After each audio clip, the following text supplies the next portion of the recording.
Good evening, everyone. Welcome to the April 21st special meeting for the Liquor Control Commission. Please rise for the pledge.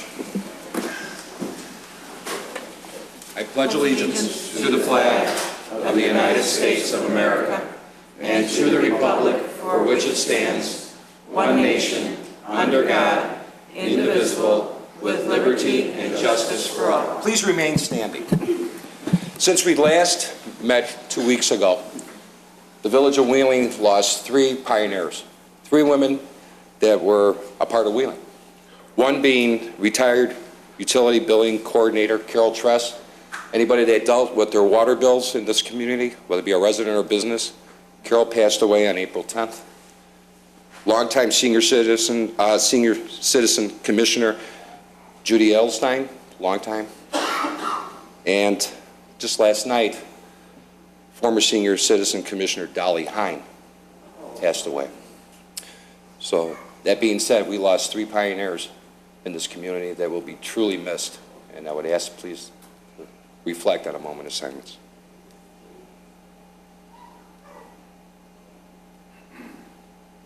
Thank you. Madam Clerk, roll call. Commissioner Brady? Here. Commissioner Hare? Here. Commissioner Lang? Here. Commissioner Vogel? Here. Commissioner Kruger? Present. Commissioner Hine informed the board that he would not be here this evening, and Chairperson Argyris. Here, thank you. Entertain a motion to approve the minutes for the special meeting of March 24th, 2014. So moved. Second. Motion by Commissioner Lang, second by Commissioner Hare. Roll call, please. Commissioner Brady? Yes. Commissioner Hare? Yes. Commissioner Lang? Yes. Commissioner Vogel? Yes. Commissioner Kruger? Yes. President Argyris. Yes, thank you. 5A, the annual renewal of liquor licenses for the year 2014 to 2015. I'll go with Manager Spondilis real quick. Thank you. As the title indicates, this is our annual renewal process for the list of licenses before you this evening. Certainly we can answer any questions, but I would ask that as we move forward with consideration for approval, that a motion be made for all of the licenses with the exception of St. Joseph the Worker Church, which we'll deal with separately, and that motion have 3 conditions. 1, the submittal of application materials, including attachments, complete and in good order. 2, the payment of all associated license fees. And 3, satisfactory background check results for all responsible parties. Fine. Before I entertain a motion, I ask the clerk to read the liquor licenses that are being renewed. Just the names of the Just the businesses? names is fine. Okay. A1 Liquors, Andy's Dam Inn, Arturo's Mexican Grill, B&L Liquors, and Pia's Pub, Benihana's, Bob Chin's Crab House, Boca de Beppo, Carnicerias Jimenez, Chipotle's Mexican Grill, Cooper Hawk, De Agostino's Pizzeria, Decat Restaurant, Golden Chef, I Am Siam Incorporated, Jazz Cafe Incorporated, Jeffrey Lane's, Kilcoyne's Redwood Inn, Christina's Market, Las Isla Marias, Liquor Barn, Liquor Island, Market Square, Mom and Dad Pantry, Old Munich Inn, Party Fantasy, Pete Miller Steakhouse, Philip Carpenter's Post 66 Amvets, The Ram Restaurant and Brewery, Sam's Club Store number 8198, Serenello's Banquet, Spears Bourbon Burgers and Beer, St. Joseph the Worker, Stella's Place, one on Dundee, 2 are on Dundee, 1 on Lake Cook Road, Sushi's Gallery, Taqueria Alamo, TGI Fridays, Tuscany's, Twin Peaks, Walgreens Store number 04941, Walgreens Store number 05609, Walmart Store number 1735, Wapagetti's, the Westin Chicago North Shore Hotel, Wheeling Liquors, and XO Restaurant. Thank you. Entertain a motion except for the St. Joe the Worker Church with the following 3 conditions that the manager spoke of. So moved. Motion by Commissioner Vogel. Second. Second by Commissioner Brady. Roll call. Commissioner Brady? Yes. Commissioner Hare? Yes. Commissioner Lang? Yes. Commissioner Vogel? Yes. Commissioner Kruger? Yes. Chairperson Argyris. Yes, thank you. Entertain a separate motion for the renewal of the liquor license for St. Joseph the Worker Catholic Church with the following conditions. Manager Spondelis? The submittal of application materials, including attachments, complete and in good order, the payment of all associated license fees, and satisfactory background check results for all responsible parties. Thank you. Commissioner Vogel? Abstain. Well, I entertain a motion first. Do you want to state your interest and why you're abstaining? Just a member of the Finance Council at St. Joseph the Worker. Okay. Thank you. Entertain a motion? So moved. Motion by Commissioner Lang, Second. second by Commissioner Kruger. Roll call, please. Commissioner Brady, Abstain, Officer to Knights of Columbus. Commissioner Here, Yes. Commissioner Lang, Yes. Commissioner Kruger, Yes. Chairperson Argyris. Yes, thank you. Item B, in consideration of a Class G liquor license for Organic Life LLC, 281 Mesner Drive. Thank you, Manager Spondelis. Thank you. Organic Life is an active business already within our community, and they have asked to expand their business to include catering, for which they will need a Class G license, and that is before you. I believe the petitioner is here. If there are any questions, we can direct those to the petitioner, or I'd be happy to answer. I would ask that, and I'll read Class G into the record, but when there's a motion, to please make a condition upon the passage of an ordinance by the Board of Trustees authorizing the creation of a new Class G liquor license. Okay. Questions from the board? No? So moved. Motion by Commissioner Brady, Second. second by Commissioner Vogel, with the following conditions that were stated by Manager Spondelis. Roll call. Commissioner Brady, Yes. Commissioner Here, Yes. Commissioner Lang, Yes. Commissioner Vogel, Yes. Commissioner Kruger, Yes. Chairperson Argyris. Yes, thank you. And I'll read just into Go ahead. record the Class G license. Class G licenses shall authorize the retail sale or service of alcoholic beverages by a catering company for consumption on the premises of the catered event. Please note that in addition to the conditions and qualifications specific to this license class, all Wheeling liquor license holders must comply with all provisions of the Wheeling Municipal Code and are responsible for being familiar with those provisions. Thank you. Entertain a motion to adjourn. So moved. Motion by Commissioner Hare, Second. second by Commissioner Lang. Roll call. Commissioner Brady, Yes. Commissioner Here, Yes. Commissioner Lang, Yes. Commissioner Vogel, Yes. Commissioner Kruger, Yes. Chairperson Argyris. Yes, thank you. The special meeting, let's see here, let me get this done here.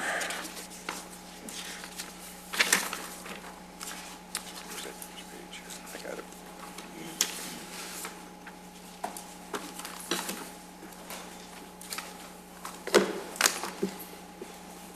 The regular meeting for April 21st is now called to order. Roll call, please.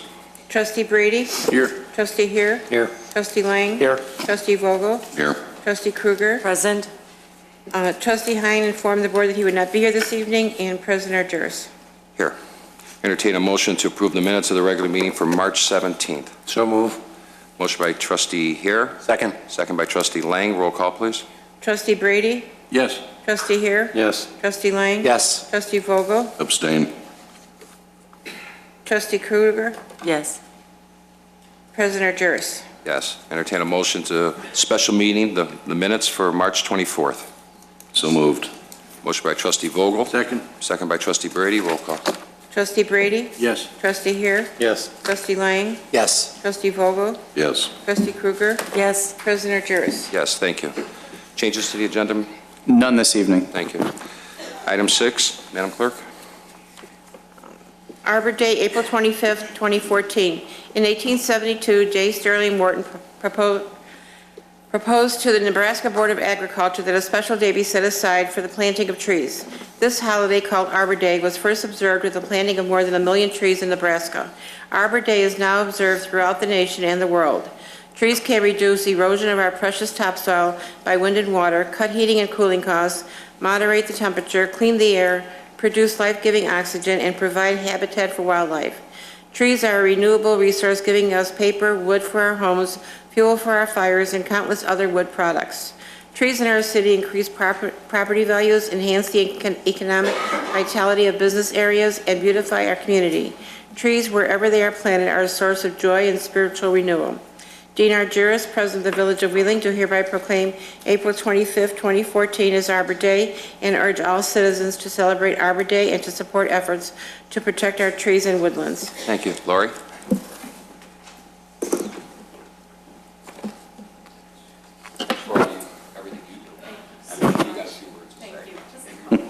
Good. Thank you very much, President Argyris, Clerk Simpson, and Board of Trustees. Arbor Day is a national observance on the last Friday in April that encourages tree planting and care.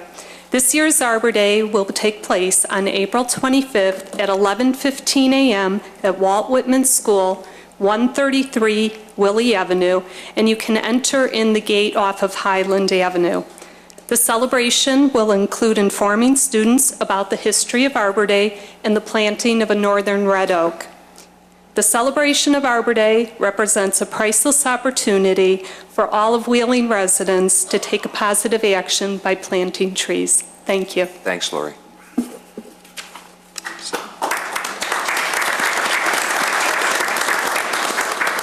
Second proclamation. Building Safety Month, May 2014. Through our continuing efforts to address critical issues of safety, energy efficiency, and resilience in the building environment that affect our citizens, regardless of age or occupation, both in everyday life and in times of natural disaster, we are confident that our structures are safe and sound.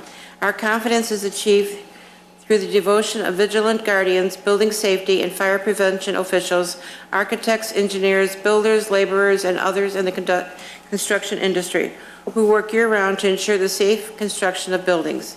These guardians, dedicated members of the International Code Council, use a governmental consensus process that brings together local, state, and federal officials with expertise in the built environment to create and implement the highest quality codes, the international codes to protect Americans in the building where we live, learn, work, and play. Building Safety Month, sponsored by the International Code Council, reminds the public about the critical role of our community's largely unknown guardians of public safety, our local code officials, who assure us of safe, efficient, and livable buildings. Building Safety Month, maximizing resilience, minimizing risk. The theme for Building Safety Month 2014 encourages all Americans to raise awareness of the importance of building safe and resilient construction, fire prevention, disaster mitigation, backyard safety, energy efficiency, and new technology in the construction industry. To ensure that the places where we live, learn, work, worship, and play are safe and sustainable, and recognizes that countless lives have been saved due to the implementation of safety codes by local and state agencies. Each year, in observance of Building Safety Month, Americans are asked to consider projects to improve building safety and sustainability at home and in the community, and to acknowledge the essential service provided to all of us by local and state building departments, fire prevention bureaus, and federal agencies in protecting lives and property. It is hereby proclaimed that May 1st through May 31st, 2014 is Building Safety Month in Wheeling, and all citizen civic organizations are encouraged to acknowledge the local building safety and fire prevention officials and the important role that they play in public safety. Thank you. And the last one. Senior Celebration Day, May 8th, 2014. Education is a lifelong process. Public education is a community enterprise, and community education philosophy advocates full use of public facilities, programs, and services by every age group in the community.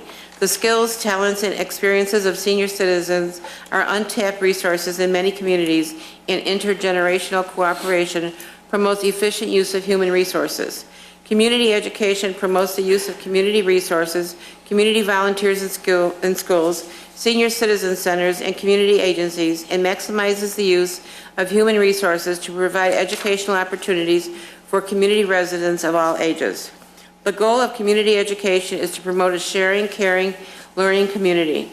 Senior citizens have earned our respect and recognition for their past accomplishments and their present and future contributions. Senior Celebration Day is co-sponsored by Township High School District 214 Community Education, Arlington Park Racecourse, and the Village of Wheeling to encourage and develop programs and activities to meet the needs of all the residents in High School District 214 in the Village of Wheeling. Dean Argyris, President of the Village of Wheeling, do hereby proclaim May 8, 2014 as the 26th Annual Senior Celebration Day and call upon the residents of Wheeling to recognize and celebrate the bonds they have discovered, the partnership they have formed, and the sense of community they have strengthened through community education programs. Thank you. Next item on the agenda is awards. Today is Volunteer Recognition Day for the more than 120 volunteers that serve this community. On behalf of myself, our staff, and this board, we want to thank each and every one of you. Some of the groups that they volunteer in is the Board of Health, Board of Fire and Police Commissioners, Plan Commission, the Senior Commission, the Fiscal Year 2014 Special Events Committee, the Wheeling Citizens Patrol Academy Alumni Association, CARE, which is a community-assisted relief effort, Citizens Patrol, the Senior Center, the Blood Drive and Health Fair. And again, on behalf of all of us, we appreciate everything you do. We can't do it by ourselves, and you guys have been terrific and excitable. We're the things that you guys are doing out there, and we really appreciate it. And with that, I'm going to ask Trustee Kruger to list the names so you're all recognized tonight. That's what I get for being new. And I apologize if I mangle your name. So let's just start with Debbie Acevedo, Marian Argyris, Nicole Baker, Ellen Barnes, Lee Becker, Kathy Belwar, Skip Bieber, Steve Bierlich, Linda Birnbaum, Barbara Bollinger, Chris Brady, Frank Bressett, Linda Bressett, Jerry Brockett, Doris Brooks, Carrie Brown, Suzanne Cahill, Fritz Kasperson, Marty Chapman, Hyun Cho, Deneen Coronios Shannon, Martha Crost, Ed Delaney, Georgia Delaney, Renee Dicker, John Dickman, Pam Dorband, Art Ebling, Carol Fastenstein, Flo Feiner, Merlene Feldman, Kim Geiger-Evans, Barbara Gerber, Tom Gerber,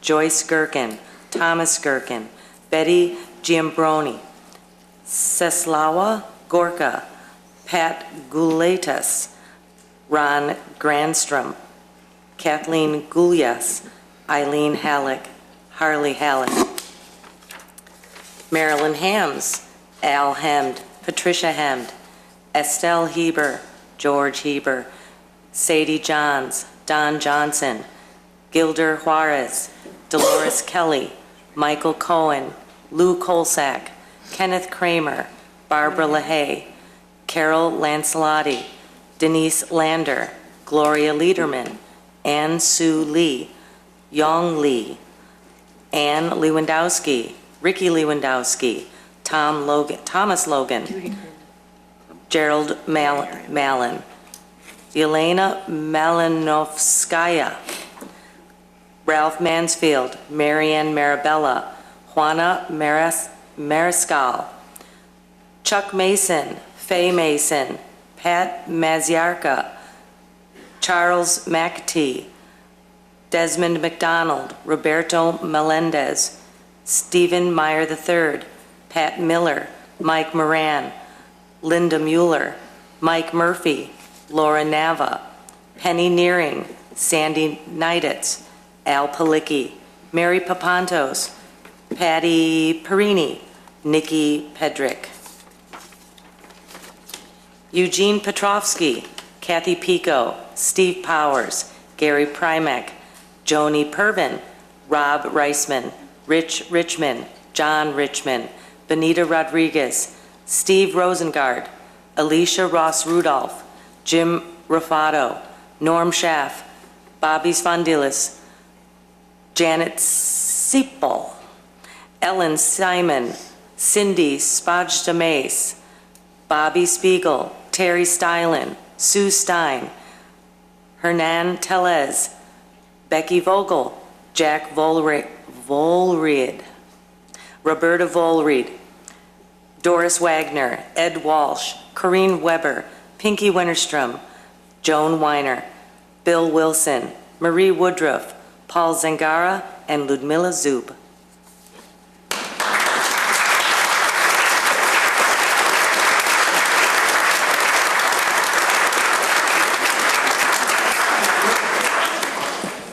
I'm going to do something out of order tonight, since normally at official communication, Mr. Heber's always up here pushing blood, pushing drives, telling stories, and I understand there's a dear friend of his and Estelle's in the audience that'd like to share a few words with his fellow volunteers. So I'm going to ask her to come up now to the podium, if you don't mind. If we're going to get him, let's get him good with a room full. No, he's got to sit there. He's got to sit there, because he's always looking at us anyway. The sad thing is, I guess Estelle isn't feeling very well tonight, so she's not here. I think it's pretty lucky for her that she's not here, but that's okay.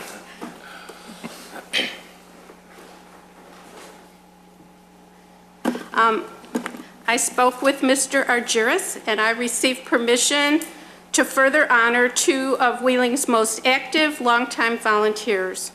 So here goes. I have just a few things to share about George and Estelle Heber with you. Just seeing if everybody's awake, okay?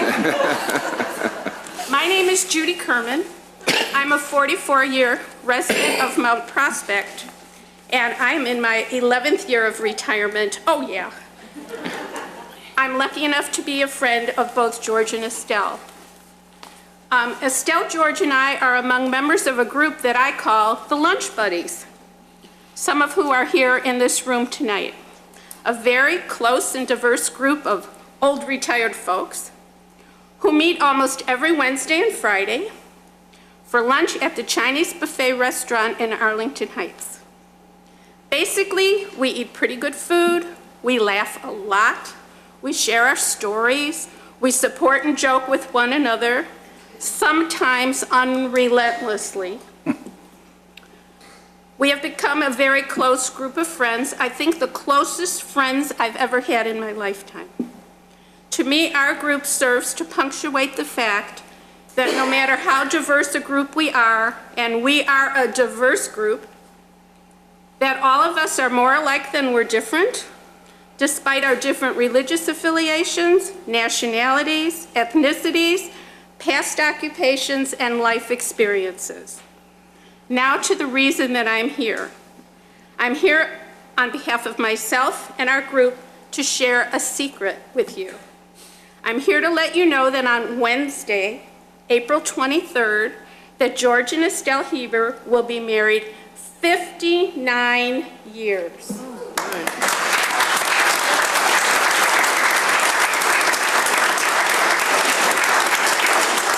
A remarkable feat, especially for those of you who know and love George, like I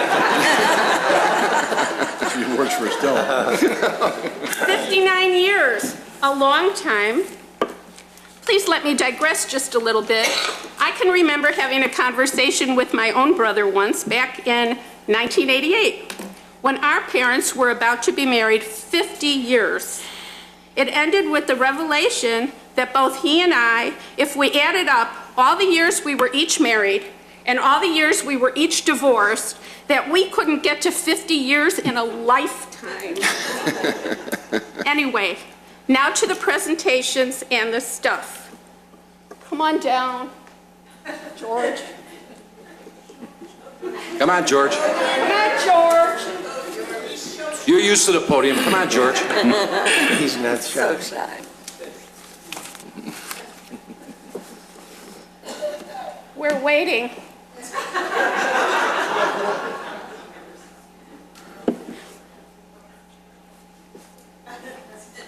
On behalf of the On behalf of the selflessness they show the village, their church, to the organizations to which they belong, to their friends, to their neighbors, to their families, and to each other. And to honor their 59 years, these flowers are for Estelle, which you will take home and give to her from us. Don't I look cute? And George, to fill your acquired love for chicken soup with matzo balls, which I hope to perpetuate, There are 6 containers of soup in this bag. Oh, this is coming. Okay. For you to share with Estelle. And there is this rubber chicken. It really is. And it's to be used to get refills from me anytime, provided you do the following each and every time, and here it goes. You are to wave the chicken in the air from the right to the left 4 times. You are to spin around in a circle 3 times. You are to hop on 1 foot twice. And you are to click your heels and then put your hands on your head for 10 seconds, each and every time in that order. You need to call 911. Seriously. Mentally ill. I've been told that before. Seriously. I want you and Estelle to know that you are my heroes for all of the volunteer work that you do and for the kindness that exudes from both of you and the love. Have I told you that when I grow up, if I ever grow up, that I want to be just like you? Your gifts from God, your friendship is a privilege. And now I have a request for the audience. Will everybody please stand up and give George and Estelle a big round of applause? And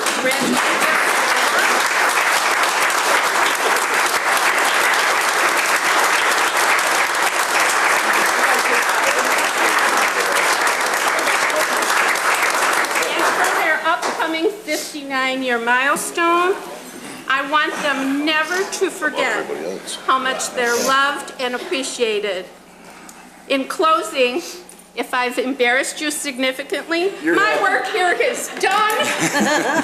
I love you both. Now, in this room, we have at least 1 member of our lunch group, and that's esteemed Mr. Marco Calderon, who's sitting over there. And I don't know that anybody else could make it. Oh, there she is. And that is Miss Judy Martin. I love you. Thank you.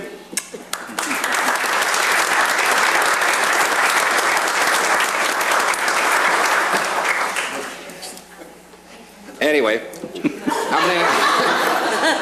well, you know, you got to lighten things up once in a while. And we put up with George all year, so we love him. Yeah, they are. My condolences. Thank you. Good congrats, people. buddy. We have certificates out in the lobby. Some of you guys walked by it before. I'm going to entertain a motion for about a 15-minute break so we can have some refreshments, get to say hello to everybody. So I entertain that motion right now. Second. Motion by Trustee Here, second by Trustee Kruger. Roll call, please. Trustee Brady? Yes. Trustee Here? Yes. Trustee Lang? Yes. Trustee Vogel? Yes. Trustee Kruger? Yes. President Argyros? Yes, thank you. We'll come back in about 15 minutes.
Entertain a motion to reconvene into our meeting. So moved. Motion by trustee Hare, Second? second by trustee Kruger. All in favor? Aye. Number 9 on the agenda. Members of the general public may address the board with concerns or comments regarding relevant issues. The person submitting a petition, concern, or other comment shall be allotted 5 minutes to present their points and should state their name and address into the record. Mr. Brzezek.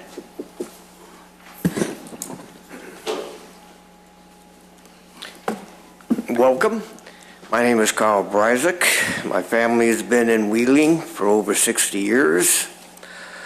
I'd like to address the high property taxes that the residents of Wheeling are forced to cover. Right now, Wheeling has the astute distinction of having triple the average property taxes as all other villages in the state of Illinois. The power to tax is the power to destroy. When property taxes were first introduced, that was the end of private property. Because in essence, you do not own your property, you are leasing it from the government. If you don't pay that lease, they take it. An example.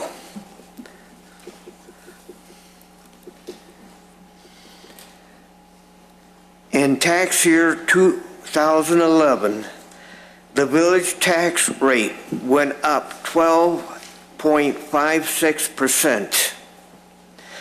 In tax year 2012, Wheeling's tax rate increased 13.35%. Just for the last 2 years, the increase on Wheeling's portion of the property tax has increased over 25.9%.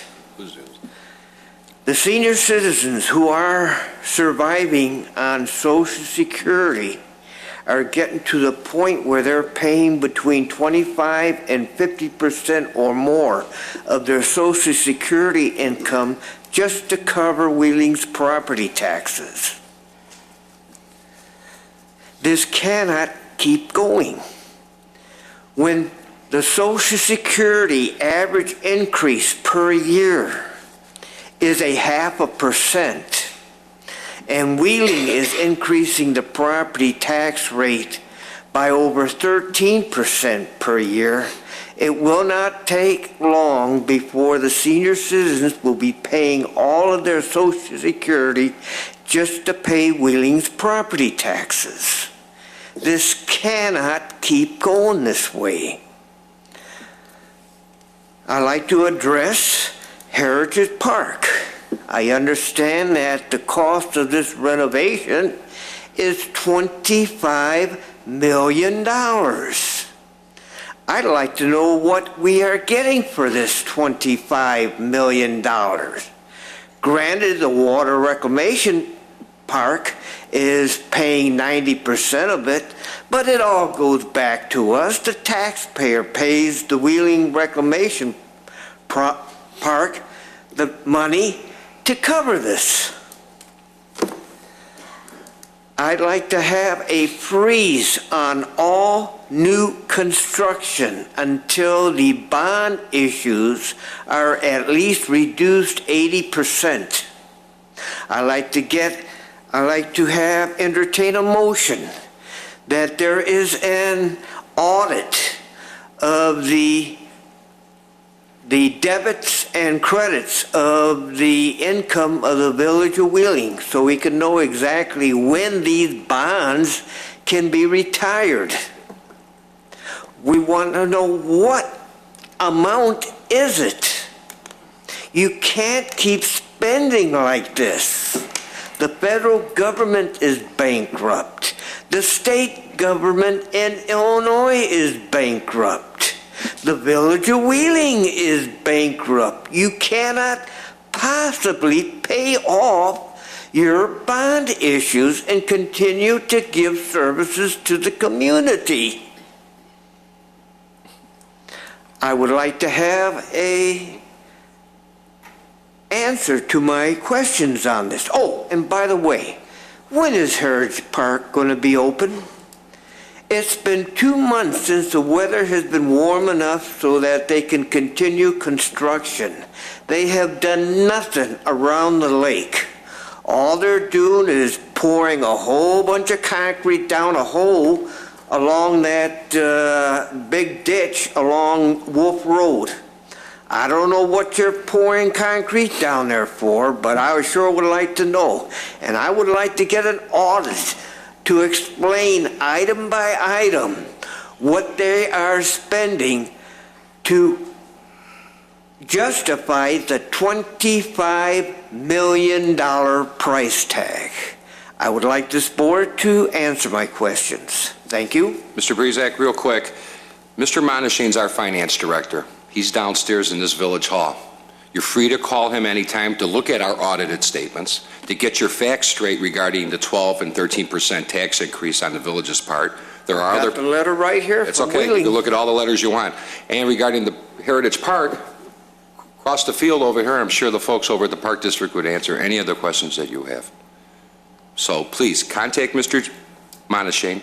He'd be happy to sit down with you, show you the numbers. What about the freeze on all future building until the bond issue is He being can explain settled? that to you as well, and regarding our budgets and everything else, which you're more than welcome to come here. Thank you. They're Next. also available online. Mary Ann Legary? Hello, good evening. I am here tonight to ask for you to consider having a change to the special use permit process. The changes that I'm asking you to consider is that we add environmental impact, that we add the Board of Health to be part of this if need be, and to expand beyond the 250 feet to consider 1,000 feet to consider, because environmental impact can be either a noxious fume or chemicals, and because Wheeling is intermixed all up and down, every corner of Wheeling is residential, manufacturing, from Old Willow Road to Foster over there, the new townhomes, they have to deal with the train. I remember you mentioned Chelsea Cove, and some of that is just noxious. So all over Wheeling, we have available sites to rent, to lease, and in those available sites in our industrial parks, it backs up directly to residential. So before we get into problems in the future, we need to invite the Board of Health to either calm down citizens, because if you have ignorance or something beyond your control, you get extremely stressed out. And we've had this with the Lexington Commons, with the Stella's coming here, Stella's coming there. It's this past year with the lawsuits, with the cat and dog food company, things could have been changed or different or halted completely just by a little education, or to have the opinion of the Board of Health. The citizens can also have somebody to come to. And again, the Board of Health can either calm them down or say, hey, wait a minute, this is not an appropriate situation because of this, that, and the other. And that's not your job to decide. You want that expert opinion. The federal government has the EPA and the FDA. And so I'm asking if you can consider adding this. I don't know the proper way to say about it. In addition to that, I would also like you to consider adding a no idling ordinance to the entire village. There's no reason that the train sits there at Chelsea Cove. And we don't want to send them back south into the village. We want to send them north past Lake Cook would be a better idea.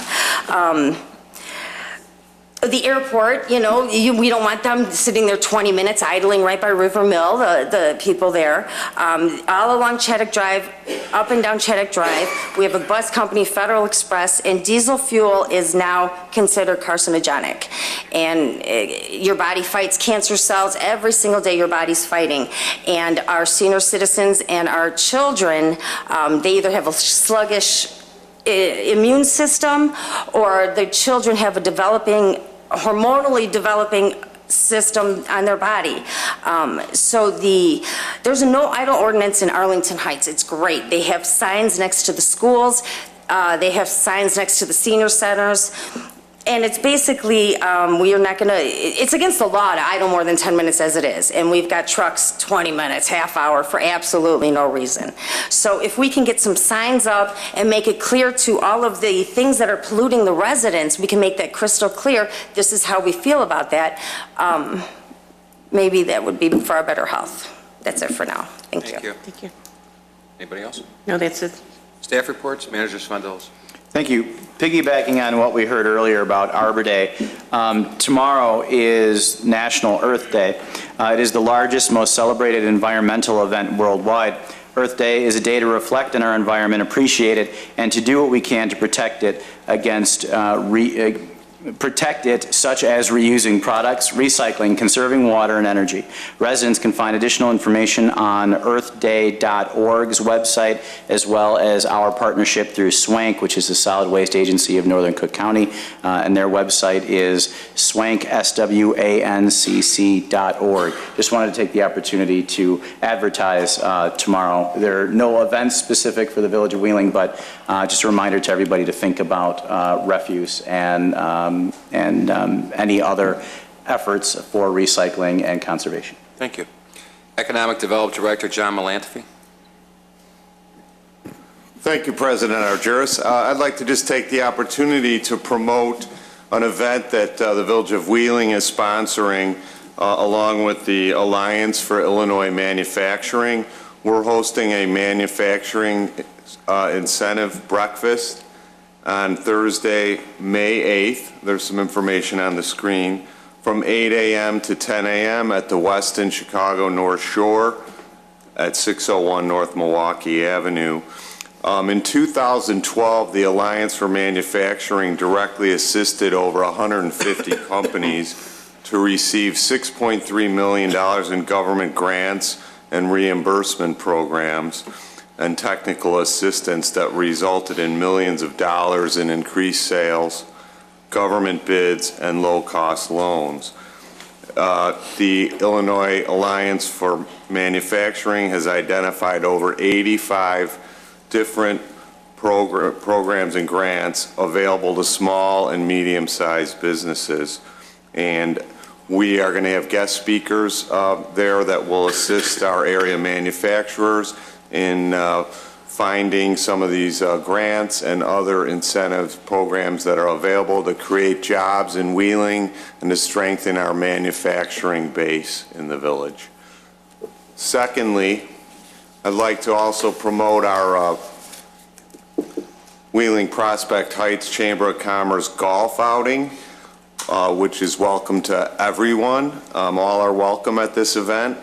It will be held Thursday, July 24th, 2014 at Chevy Chase at 1000 North Milwaukee Avenue. It's going to be a 12 p.m. shotgun start. There's also opportunities to advertise in the golf outing ad book, and it's $150 for lunch and dinner and 18 holes of golf. It'll be a great day, and I just want to let everyone know about that. Thank you, President Argyris. Thank you. Human Services Director Sherry Weezer. Good evening. Thank you, President Argyris. Every year, the Village Senior Citizens Commission hosts a very special event honoring older adults who have reached the wonderful milestones of longevity. This year is no different. We are looking for Wheeling residents who are 90 years old or better, or couples who have been married 50 years or more, to join us for a very special celebration in May. If you fit into either or both of these categories, or you know someone who does, please contact the Wheeling Pavilion Senior Center at 847-459-2670 and register for our celebration, which will include a wonderful lunch and entertainment. Again, please call 847-459-2670 for more information. Thank you. Consent agenda? Consent agenda. All items listed on the consent agenda are considered to be routine by the village board and will be enacted by one motion. There will be no separate discussions of these items unless a board member or citizen so requests, in which event the item will be removed from the general order of business and considered after all other agenda items. Thank you. Entertain a motion? So moved. Motion by Trustee Brady.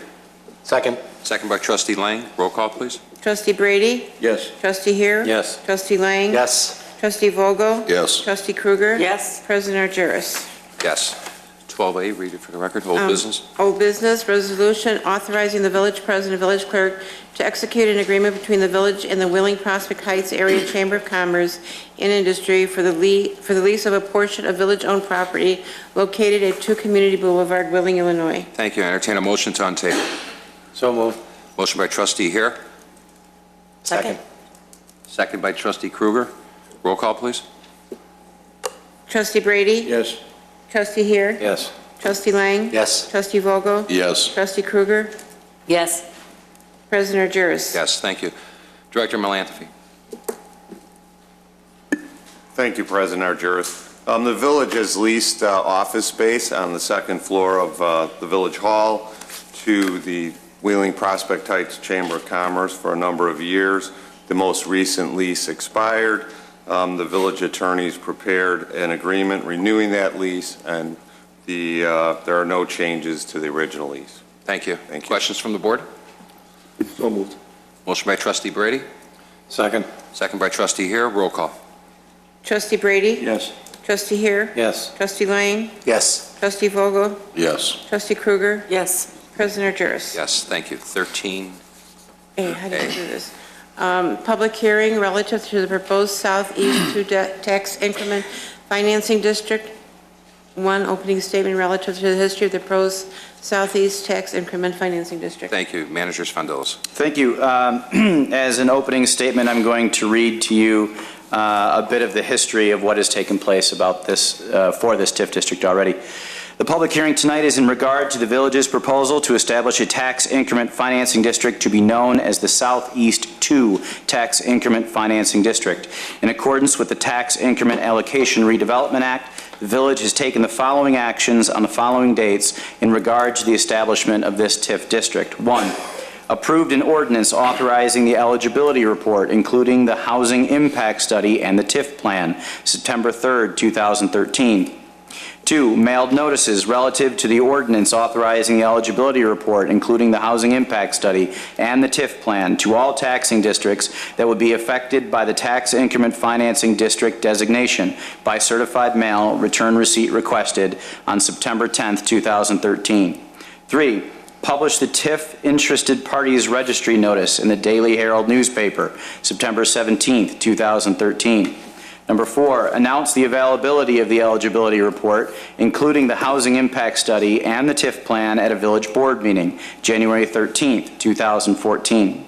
Number 5, mailed notices of a public housing impact meeting to all taxing districts by certified mail, return receipt requested, and to all parties who are registered on the village's TIF Interested Parties Registry by certified mail, return receipt requested, and to all residential addresses within the redevelopment project area by first-class U.S. mail, and to all taxpayers of record within the redevelopment project area by U.S. first-class mail, January 17th, 2014.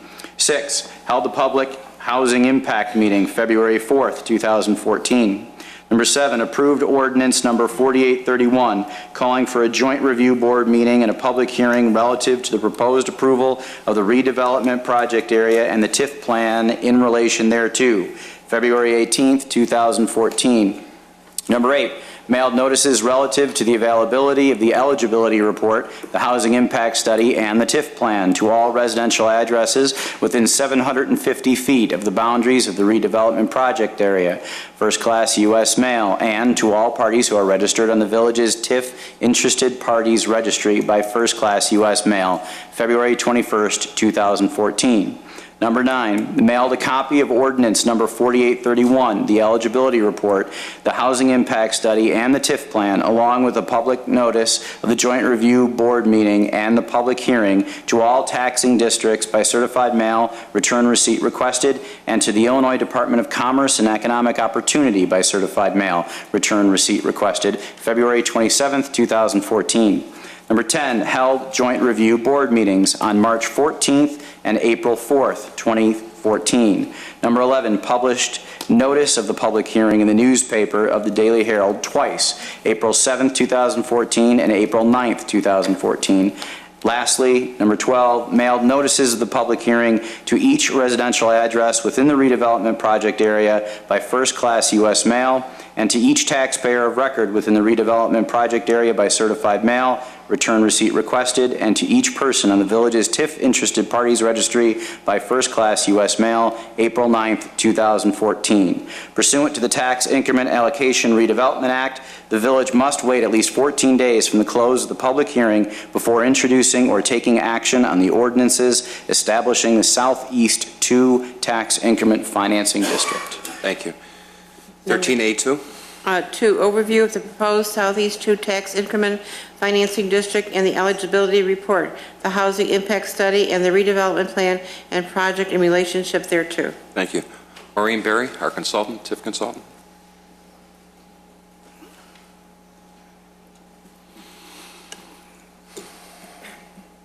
Thank you. Good evening, everyone. My name's Maureen Berry. I'm with Ellers. We are the TIF consultants the village has contracted with to do the eligibility study and write the required reports that are necessary to establish the TIF. I want to go through just a little bit of background. Manager Spondilis did a great job of going through the very significant public notice process that's required when you establish a new TIF. But there's a little background here that the village staff felt should be explained a little bit to all of you. So if you go to the next slide, please. Okay. There was a TIF for the most part of this area that was originally established in 2008, as Village Manager Spondilis just said. There were a couple of problems with that TIF, though. Redevelopment can sometimes take many years to occur. During that time, we only had one new development happen during the time of the original TIF that was directly related to the airport. There were some other things that I think were kind of in the works, but because of the economic recession, those things actually never got off the ground. And so as a result of that, property values within the TIF area fell, which essentially made the point of having the TIF in the first place irrelevant. The village was not able to collect any increment. I'll provide a little bit more detail about how that works in a minute, but essentially the village hasn't been able to collect any increment in at least the last 3 years. So the village considered a few options about what to do at that time and chose to terminate the TIF and essentially start over again. We put in place, or at least proposed, the new Southeast 2 TIF, which does include much of the same property as the original area, but it adds a couple parcels on the west side on Chaddock Drive, and it excludes the River Mills townhome development. And the reason for that is because that's a new development. There's really no reason to include it. The village doesn't intend to make any improvements there. And we don't expect to see much growth in the EAV in that area since it is so new. Therefore, there really wasn't any significant reason to include that area in the TIF, so that was taken out. There are other residential properties that are included in the TIF, and the reason for that is because if you keep them in, it allows TIF monies to be spent on infrastructure improvements and other kinds of TIF allowable expenses within that area. So we reset the TIF here. If the village board ultimately chooses to adopt the ordinances to establish the TIF, it will allow a new base to be set, which will allow the village then to hopefully start to begin accruing TIF increment again. I'll show more on that in just a second. And as Manager Spondilis mentioned, there was a housing impact study required in addition to the eligibility report and the redevelopment plan because of the number of housing units in the area, which triggered the requirement for a public information meeting, as well as the requirement to have a resident within the TIF be a member of the public member of the JRB. So there was a resident on that joint review board. If you go to the next site, you can see all of the properties that are in yellow are what would be included in the Southeast 2 redevelopment project area. So we go on the north side up to the Hunt Club Apartments there and some other commercial properties. Then to the east, it goes down along Milwaukee Avenue all the way to the southern border of the village. And then on the west, we go as far as those two properties on the corner there at Shattuck Drive.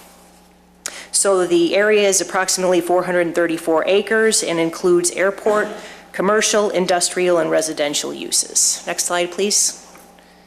Okay, you can go to the next one too.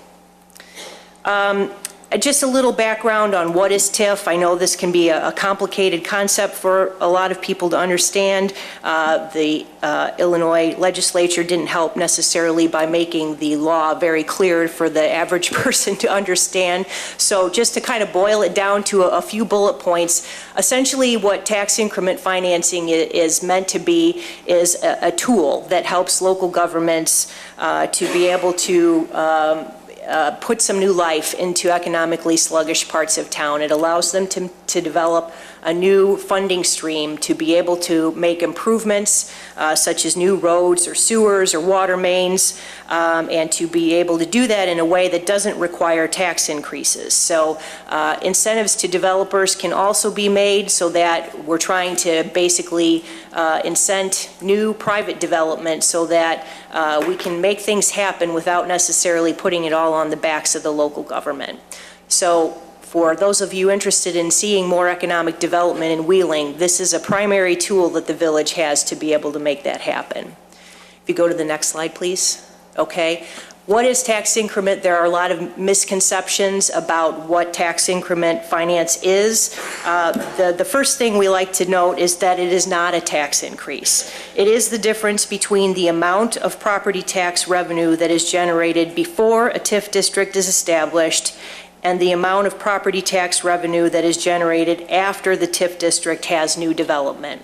So we're not taking away property tax revenues that are currently being received by other taxing bodies at this point in time.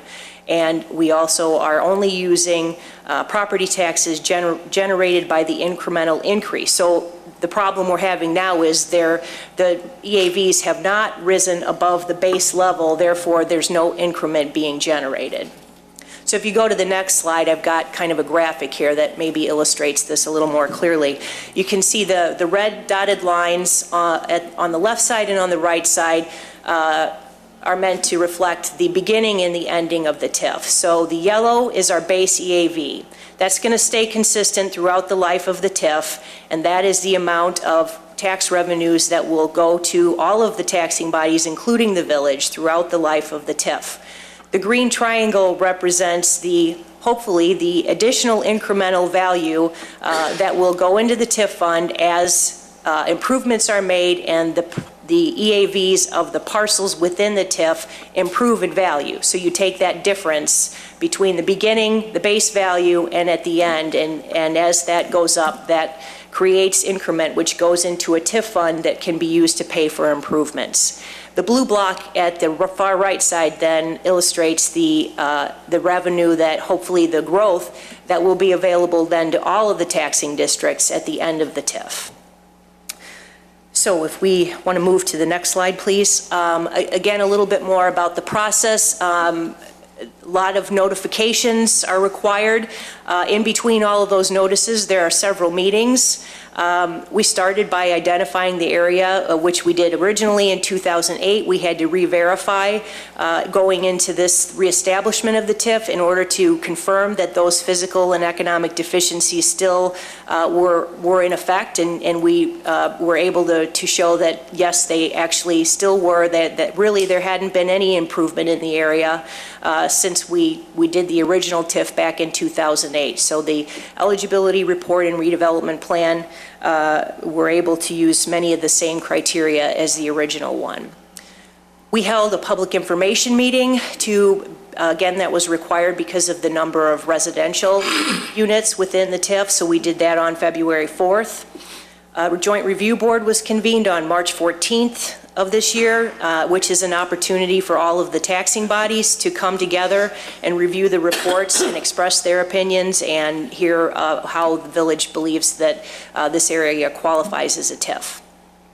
We're at the public hearings step of the process now, where any residents or other interested parties, anybody here tonight, can come forward and express their views on the issue.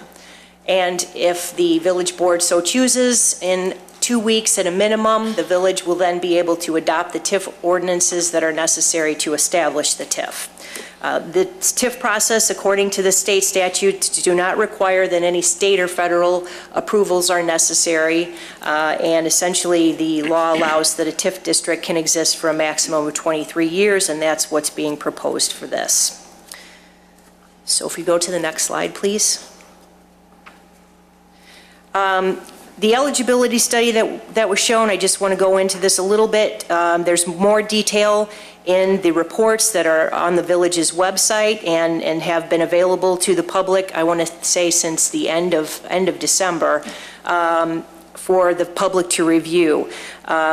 In order to qualify this area, there are a number of criteria that are established by the State TIF Act. And in order to qualify this as an area for a TIF, for improved land, there are 13 criteria, and you have to meet at least 5 of those criteria. In this area, we were able to apply 8. And for vacant land, there are 2 different sets of criteria, and we were able to satisfy both of those sets of criteria for vacant land as well. The criteria do not need to be present in every parcel, so we can look at these and we can say for some areas, does the area as a whole qualify as a TIF? And we were able to say that in this area. So if you go to the next one, just to kind of summarize, key findings of both the eligibility report and the redevelopment plan showed that blighted factors are reasonably present and distributed throughout the redevelopment project area.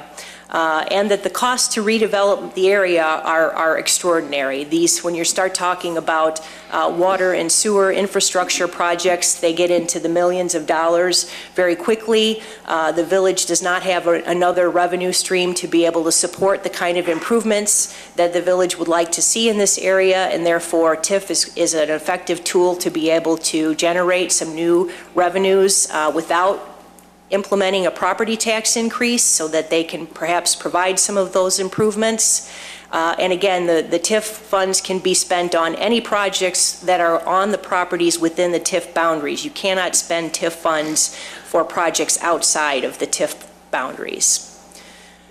And we were able to find that the area as a whole has not been subject to growth and development through private enterprise and would not be reasonably anticipated to redevelop without TIF. Certainly not in a time frame that the village is hoping for. Again, 23 years goes by very quickly when you're trying to redevelop an area. And to be able to have some additional incentives and funding to be able to make some of these public improvements happen is really essential in order to stimulate this growth in the area. Passes the but-for test. In other words, you're required within the TIF to say, but for tax increment finance, this area would not reasonably be expected to develop, and we can certainly say that. I think, you know, looking at the past even 8 years that this TIF was in effect, you can see that we didn't have, excuse me, not 8 years, it would have been 6 years, but there was really very little development even with the TIF in place. So we're hoping that with the economy improving, that will generate some increment to be developed within this TIF, and also the village can use that to incentivize private investment in the area. And that concludes my presentation for the evening. Be happy to answer any questions. Thank you. Item 3. Joint Review Board meetings and recommendation. Thank you. Finance Director Monishing. Thank you, President Argyris. The Joint Review Board met recently to discuss the proposed Southeast 2 TIF district, and after considering the redevelopment project area and TIF plan, voted to not recommend the creation of the TIF district. That sets in motion a 30-day period in which the village is required to meet with the taxing districts to try to address any of their concerns that they have about the proposed TIF district. We are in the process of doing that, and the Joint Review Board will meet again to reconsider their recommendation on April 30th. Thank you. Next item. Number 4, public comment. Anybody from the public wish to speak? Please state your name and address.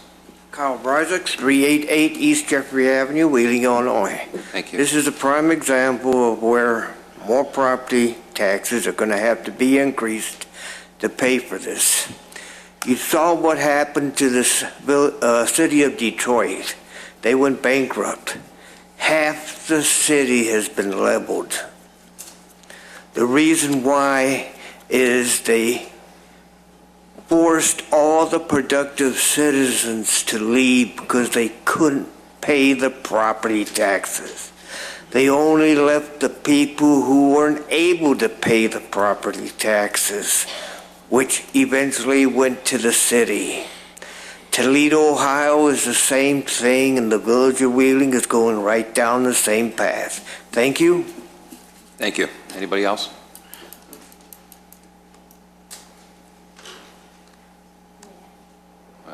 Sure. State your name and address, please. Hi, Marion Lagori, 105 Deborah Lane.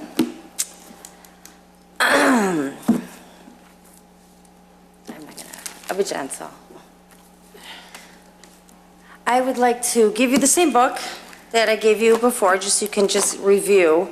I know you probably didn't know what you were looking at the last time I was here. So we've had some correspondence, or I've had to you, a lot of information. So I applaud you for getting through all of that. I really realize what you really read, what you really go through, the decisions that you have to make.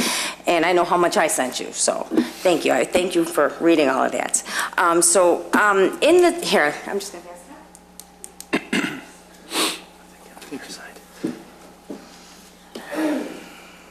I am talking about the Wolf Run Estates area.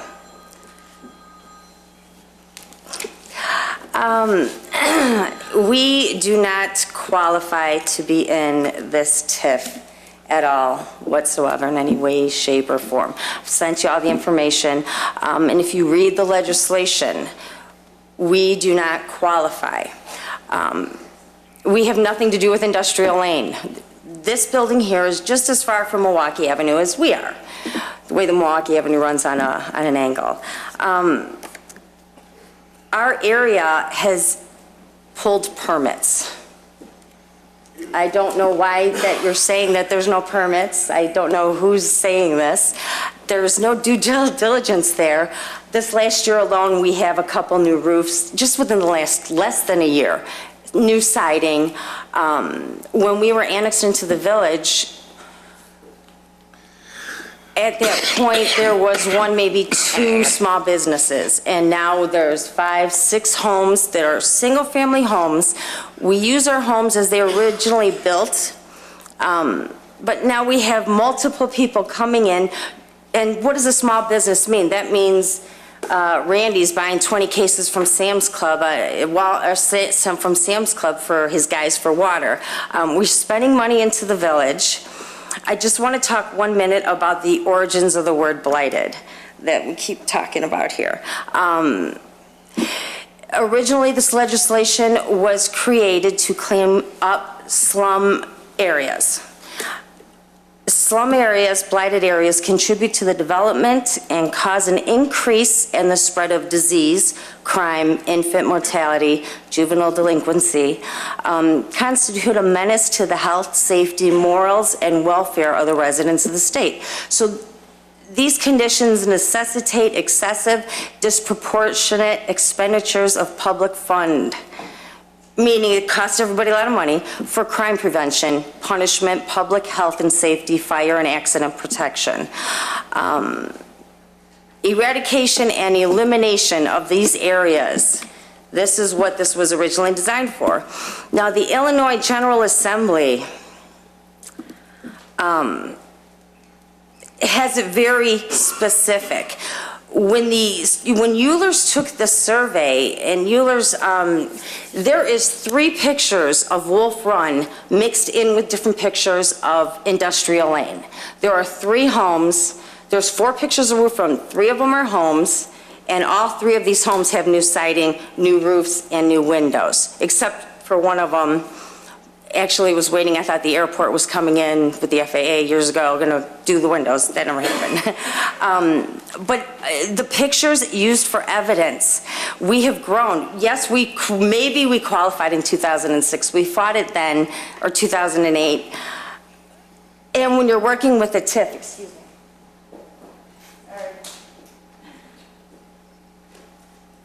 within that TIF, there's something called, you can volunteer, voluntary rehabilitation. So as much as we've grown since then, as much as we've spent, and I am telling you, there are multiple permits pulled, period. This specific area is growing. I'm not understanding why we are, when we were looking to raise our village manager's salary, we did an educated, we looked around at the different suburbs, see what everybody was paying their managers. If you look at how many TIFs these different suburbs, let's do that for this. Northbrook has one, Prospect Heights has one, Buffalo Grove has 0. If you look at all of the TIFs in Illinois, our land size, our population, we are over TIFed, and yes, my taxes are up 300% since we were annexed. If you go forward with this entire TIF, for what reason? There's no plans, especially for Wolf Run Estates area. Strip mall, we got a strip mall at Wheeling and Hintz Road that's completely empty at this point. There's 1 or 2 stores there. If this is going to the airport, tax exempt property. The homes of Wolf Run, these are guaranteed revenue to the village of Wheeling. Stores can come in and out. Stores can come in, in Chicago, there was a window manufacturing company that in the matter of a few years, they took $10 million out of the schools, libraries, park, $10 million of TIF funds. After 4 years, they took off to Iowa. That's it. Money never able to be recovered again, period. A TIF here, a TIF there. This is a lot. It's a lot, and yes, our taxes are going up. Then you are directly, you're going to cover, because it just does not make sense. I want to go through also very specific, dilapidation is an advanced state of disrepair. We are not there at all. You can see the pictures there. Or serious, so extensive that the buildings must be removed. We are not there. Obsolescence.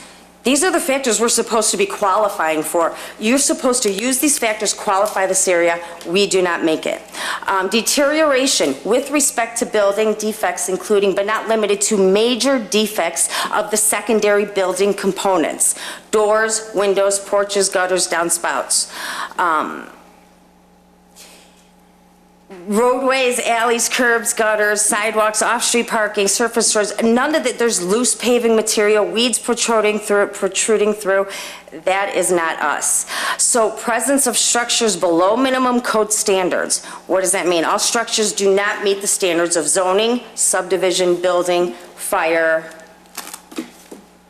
All of this, all governmental codes applicable to property, but not including housing and property maintenance codes. So if there's chipped paint, this doesn't qualify to be in a TIF. If there's a little of this, a little of that, these are major. Okay, another factor, illegal use of individual structures. Absolutely not. Excessive vacancies, we're the only area, we have no vacancies. You can't get into our neighborhood, right? We have no vacancies. Lack of ventilation, light, or sanitary facilities, not at all, not an issue. We have adequate natural light, ventilation, we've got large, beautiful lots. Inadequate utilities, I want to talk about that one. We do not have inadequate utilities. My water serves my family, it's free, I don't have to deal with chlorine or extra additives, and I have certain concerns with that. My septic is a healthy septic. If you know, we are not adding, we don't flush it and forget it. We take care, we maintain, and it's more economically friendly than adding chemicals. Excessive land coverage, we are not there. Environmental cleanup, that's the one thing I do want to talk about. We are not there at all. We are not causing disease onto Wheeling. Yes, we're surrounded with things that, a lot of congestion and pollution like the entire town, and I'm encouraging you to really take a look at that, add those ordinances in. You are now trying, not you, you are now trying to include an environmental cleanup. ABF has a buried tank. We are now including ABF, which is a multi-billion-dollar company. Money's exchanged in the hundreds of billions of dollars every single year. Our tax money's supposed to go to this company to clean up their EPA issue? I don't think so. I'll leave it at that for now, because you're obviously distracted and you're being very rude.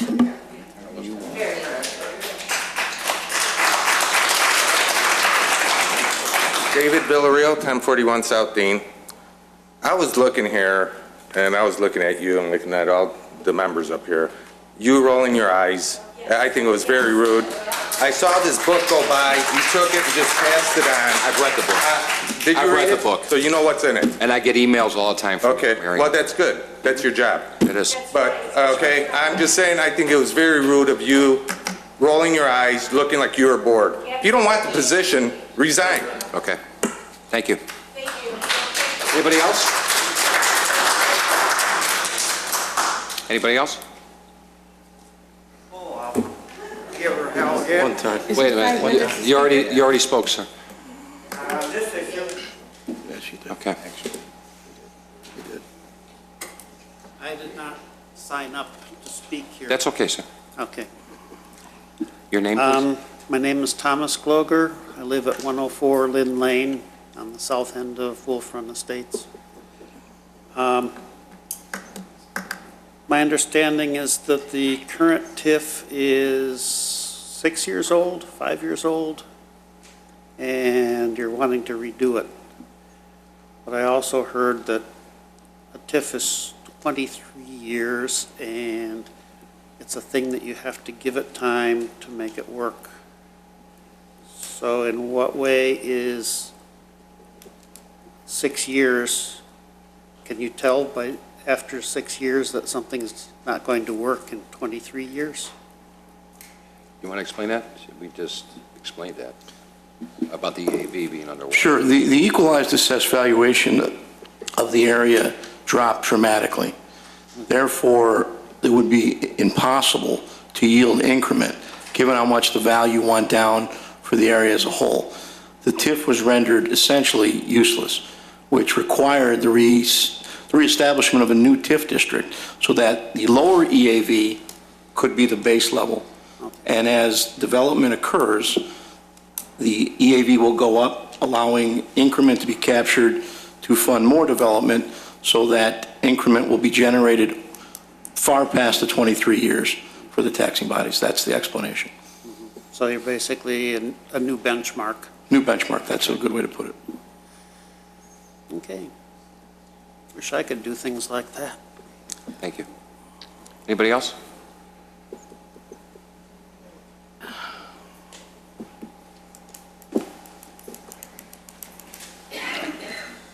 Good evening. My name is Phil Taplin. I've been a resident of Wolf Run Estates for approximately 26 years. I think our property values aren't going up, and our property taxes are going up considerably more than people that do have water and sewer. I've got friends of mine that own downtown Wheeling, that their property taxes are considerably less than what I'm paying. I don't see what the sense is. I realize being in an unincorporated area, when we did get incorporated, it was due to the fact that the only reason it got incorporated was that Wheeling could make money off of it, off the population per capita. And I feel that that's the same reason why we're going through the TIF thing. It's not to benefit us, it's just to benefit Wheeling. And I know it's not necessarily your fault what happened years ago, because none of you were on the board.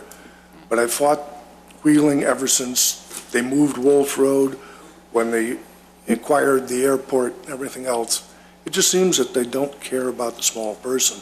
It's whatever goes for the majority of the people, whether it has anything to do with the people that are in our area. It just seems like every time we try to bring up a fact, oh, we have to go into closed session and vote on this. Bingo, said and done long before anything gets said on it. I'm just getting tired of it, and at this point, I think a lot of people feel the same way. I don't know how much longer I'm going to be a member of Wheeling. I'm ready to retire and get out of here. I just wish other people better luck down the road. But I've gotten a little bit disheartened because of what's gone on over the years here. You know, when we got incorporated, the idea was to make money for Wheeling, but we didn't get anything out of it. We didn't get water or sewer. Years ago, when they moved Wolf Road, we talked about that. How about putting a stub underneath Wolf Road when you had no road there? Oh, no, we can't do that. We have to pull water off of Hintz Road. Well, that was a crock. The sewers are over there, and I've talked to the fire department and everything else. That could have been done years ago. I'm not here to complain about not having sewers and water.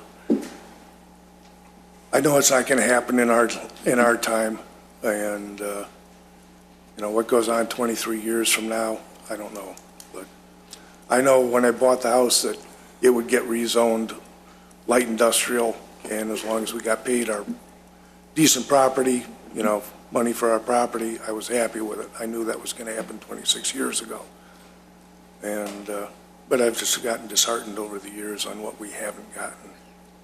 You know, we got a brand new fire department just down the road, you know.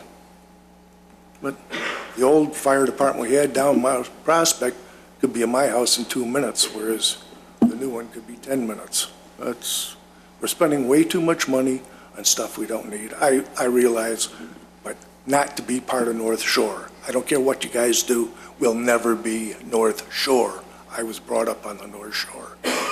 Wheeling will never be North Shore. Thank you. Anybody else?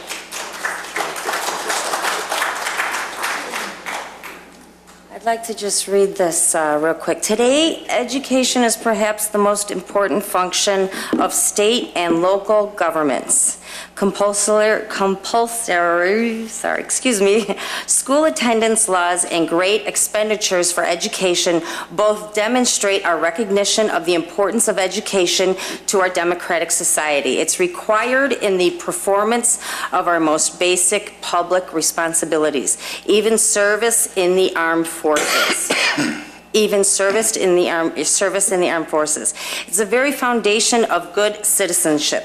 Today, it is a principal instrument in awakening the child to culture values and preparing him for later professional training and helping him to adjust normally to his environment. That was written, Brown versus the Board of Education, 1954. This is Chief Justice Earl Warren, Supreme Court. Things have not, I don't think things have changed since then. Our schools are failing multiple years in a row, especially the grade schools. The schools need the money.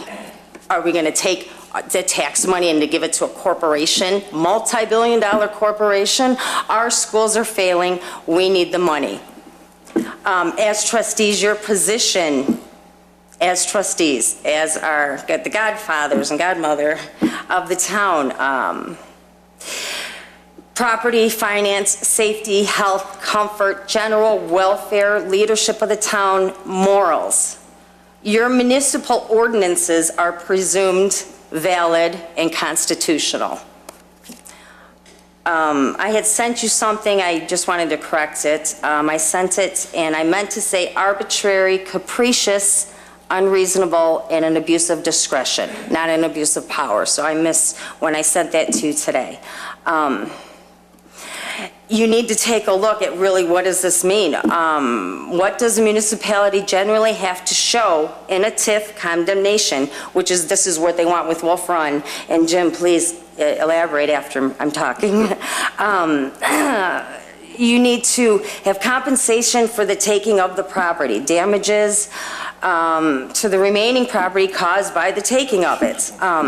Whether or not the taking is for public purpose, whether or not it's necessary, whether or not it's subject to condemnation. And then you go to court, more money for the villages, because you know we're not going to just sit down and take this if that ever gets to that point. 23 years of taking money out of the libraries and educating our families. Then there has to be a bona fide attempt to agree on compensation. We have clear and convincing evidence We have receipts, we have beautiful properties maintained, all of the little things that we had it on. Are you gonna put that onto the village, that now we're gonna have to pay these people $700,000? For what reason? What are you planning to put there? Nothing is, there's no plan. That's it for now.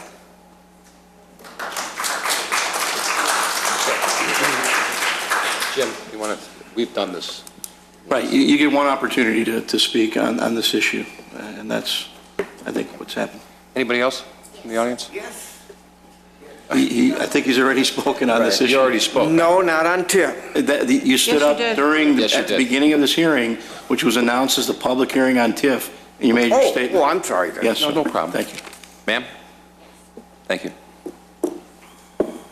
State your name, please. Weston, 375 Plum Creek Drive.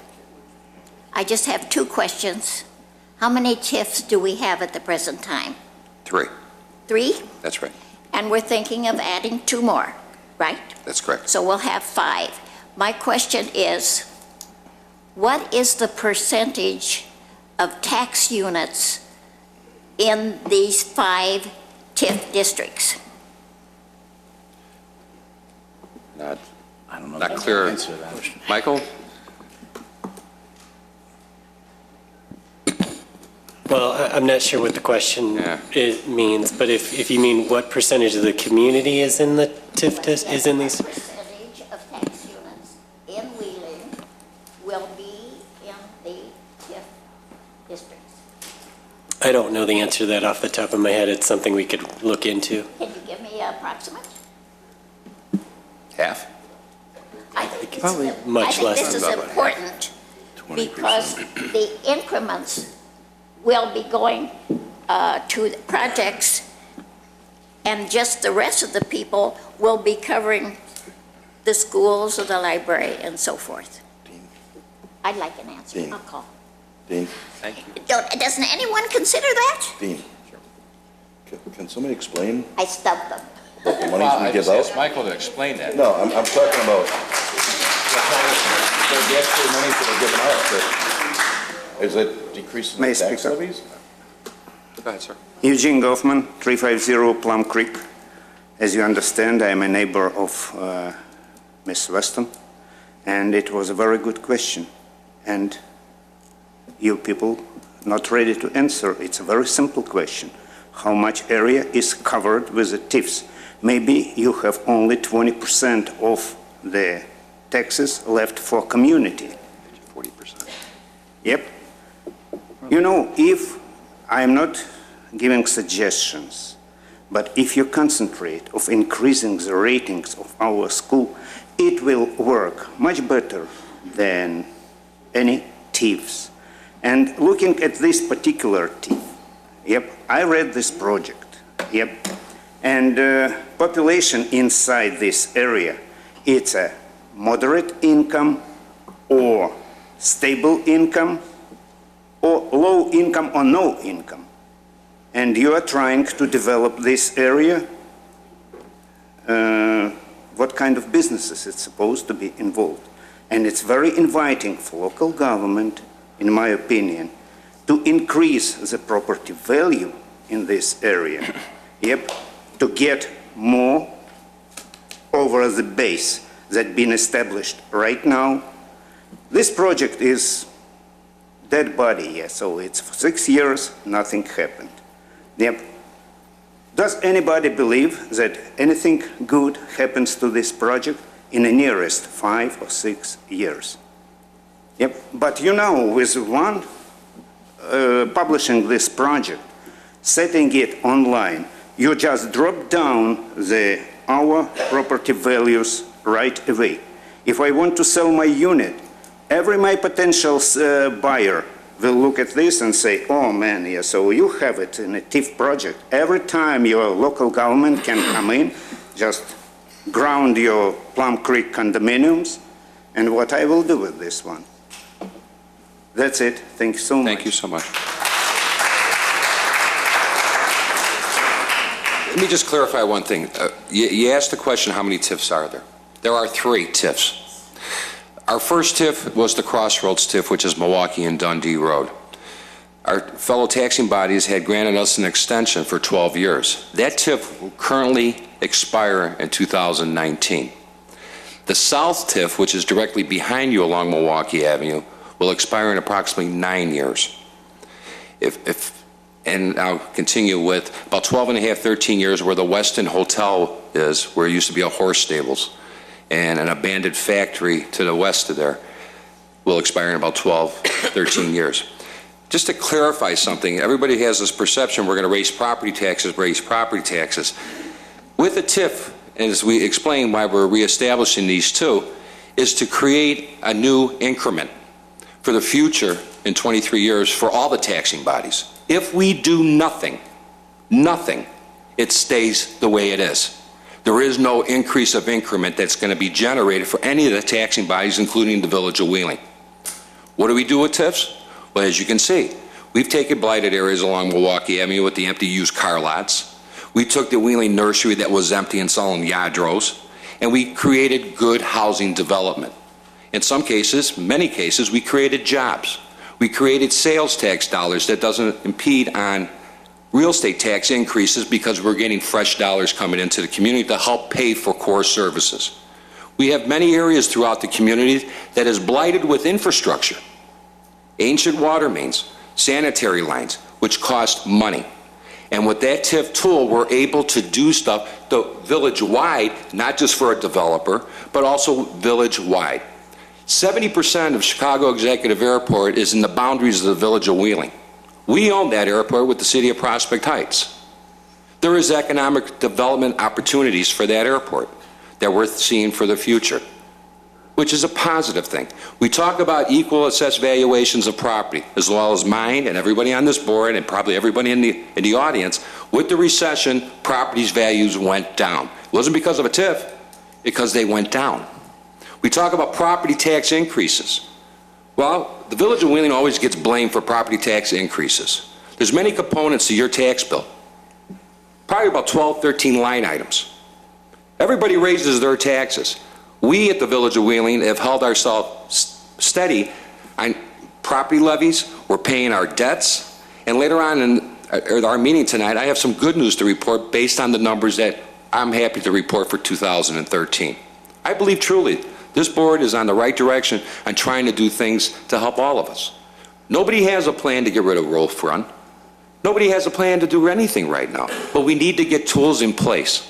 Our Economic Development Department is working 7 days a week with inquiries of new development to create jobs, to bring in fresh dollars for this community. It's important. It's too easy to go back to the well. And going back to the well is going back to the taxpayers and asking them for more money every year. Our philosophy here is to create new dollars, bring in new development, take care of blighted area. You're right, we'll probably never be the North Shore, but you know what? I'm damn proud of where we're at. And a lot of people in the North Shore are living here. And you know what? And I'm proud of that as well. So we want to be fair. We want to partner with our taxing bodies, the parks and the schools, because guess what? They're part of our community. We're not the big bad Village of Wheeling. We want our schools to be the best, Mary, and I agree with you. My kids went there, okay? And they got a decent education. Can it be better? Absolutely. Can we all be better? Absolutely. But that's what we're about here. We're not trying to do something under the table and pull a fast one over your eyes. I told you that personally many times. But we need the tools to move forward, to bring the jobs here, to have people move their families here, to have our kids live here. I don't want to see my kids leave here. I'm proud of this community. They should be too. Why should they go live in Arlington Heights or Buffalo Grove or anywhere else? Live here. We have a great park here, great amenities here, great library here. And the schools, as you see in the paper, are getting better and better every day with the high school and everything that they're trying to do. So, I'm on my soapbox and I apologize, but there's a lot of perceptions out there that are false. And in the spirit of transparency, use our staff. They're here. There's nothing to hide. We get audited. We have good bond ratings, and we're doing everything we can to make this community better for all of us.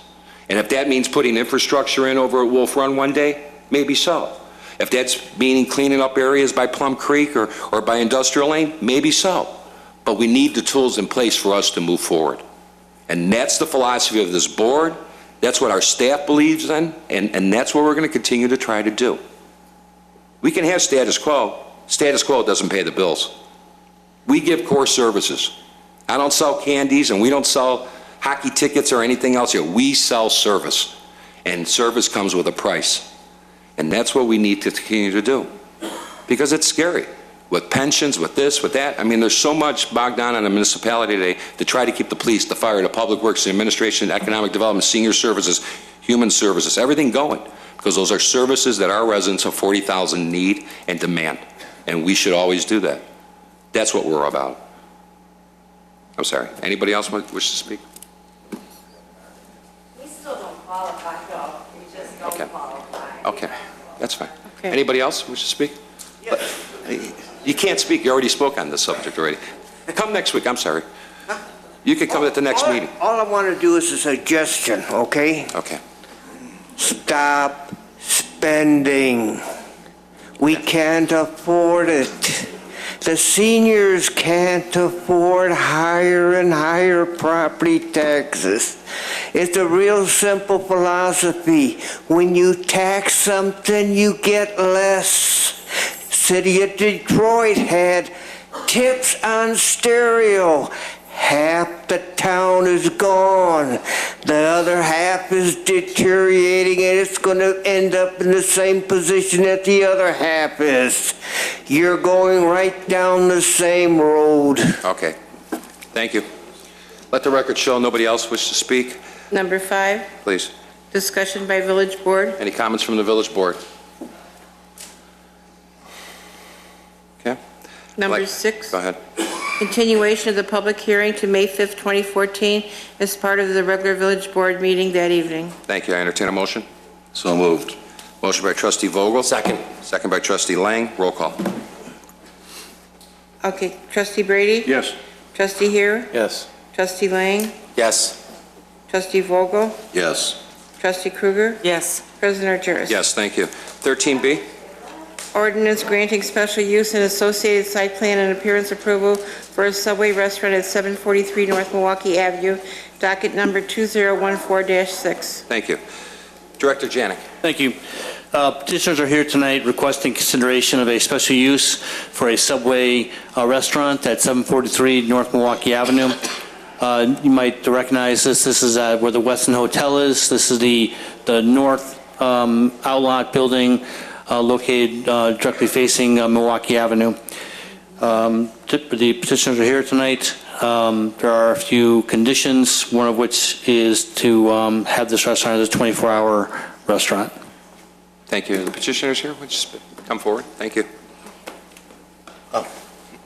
Please state your names for the record. Hi, I'm Phil Macy, M-E-S-I, with Subway Development of Chicagoland. Bobby Patel, franchisee. Okay. Sir? Pat Picaro with Subway Development. Thank you. Okay. Any questions from the board? Trustee Lang? Thank you. About a year ago, we had this concept approached by economic development. And it was kind of a leap of faith on our part, too. Subway was attempting to get into that development maybe in 2006 and was turned down based on the standards created for that outlet in front of the Westin. And so about a year ago, we were approached on putting a new Subway concept in. And same with Dunkin' Donuts. And it sounded interesting because it was different. It was something that no one else had, and it was a upscale, if you would. So yeah, let's take a look at it. And that's what I said, because I wanted to uphold those standards that we created for in front of the Westin.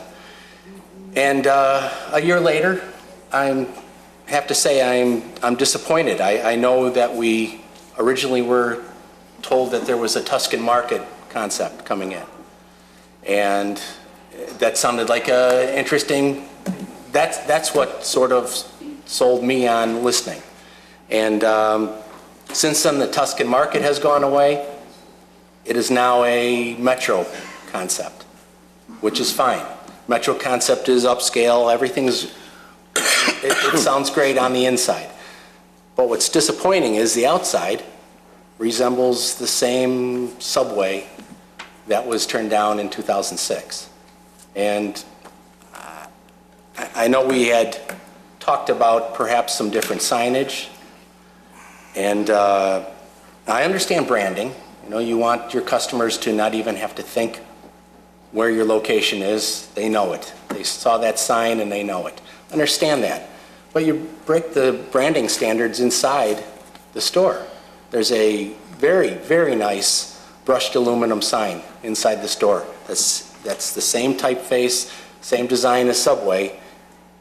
It's inside your store. It's not outside.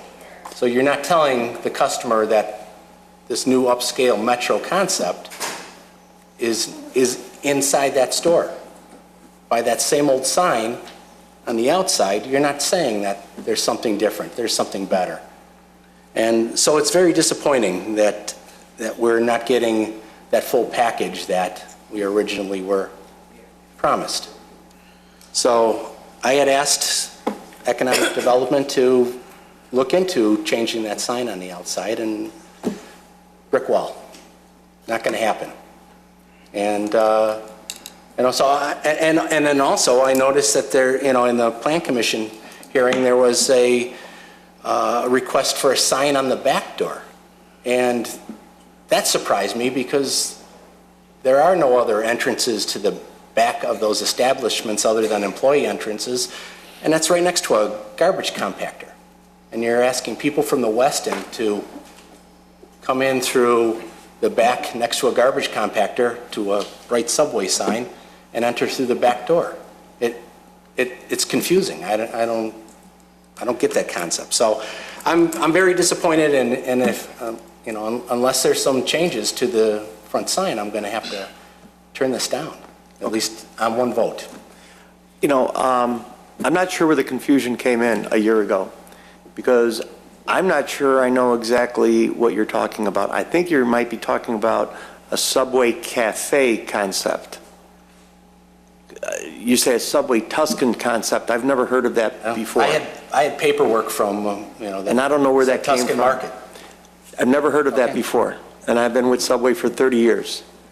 And there was a concept called Subway Cafe. It was a test concept that was used, but it would be over 2,000 square feet. Even if we wanted to put it in here, the location wouldn't be big enough. And the expense for that, and actually that's on hold because it didn't go anywhere, and it was gelatos, espressos, and a lot of different things. And it was basically for downtown areas or office buildings.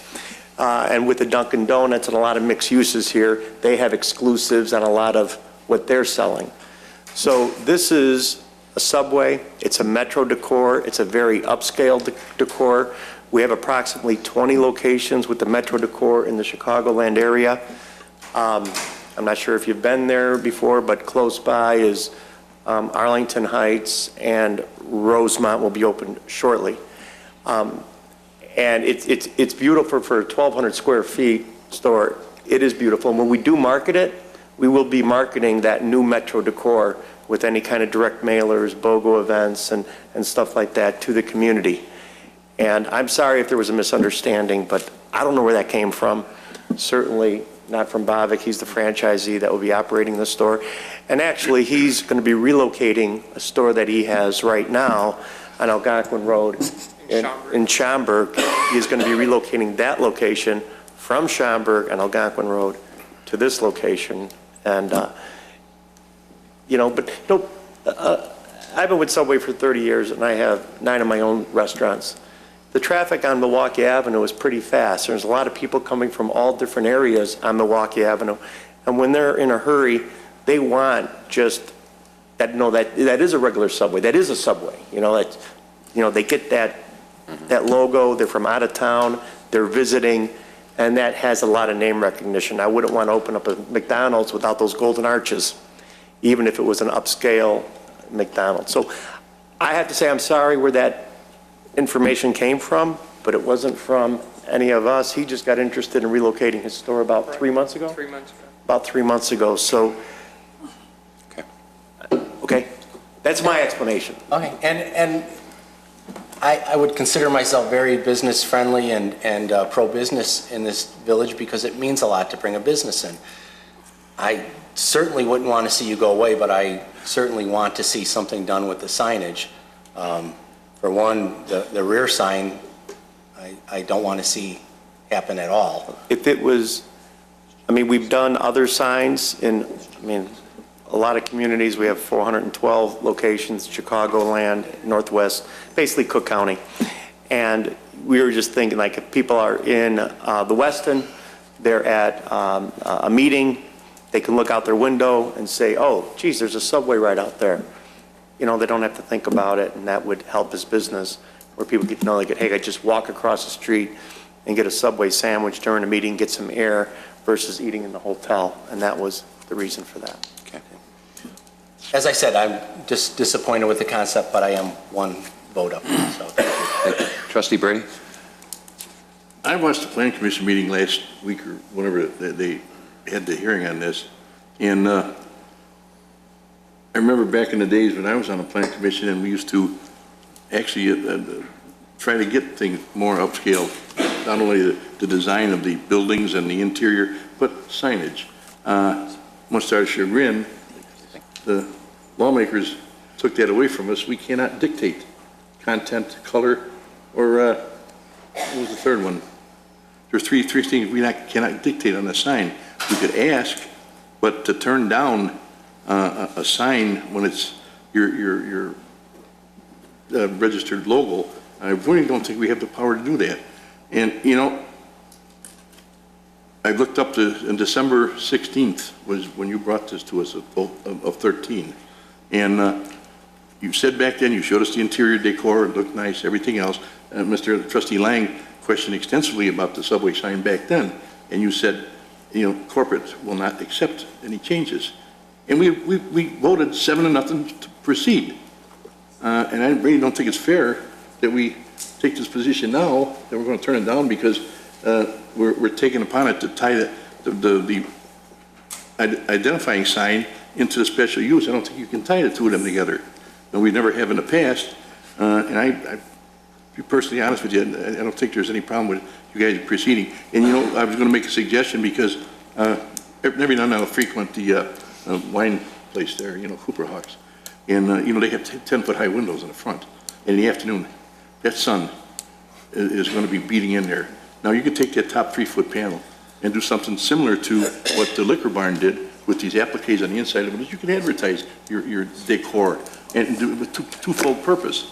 You can advertise your Metro, you know, your Metro theme and shade your customers from the beating sun in the afternoon.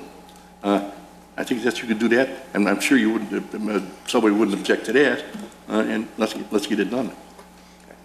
Good suggestion. Thanks. Anything else from anybody else?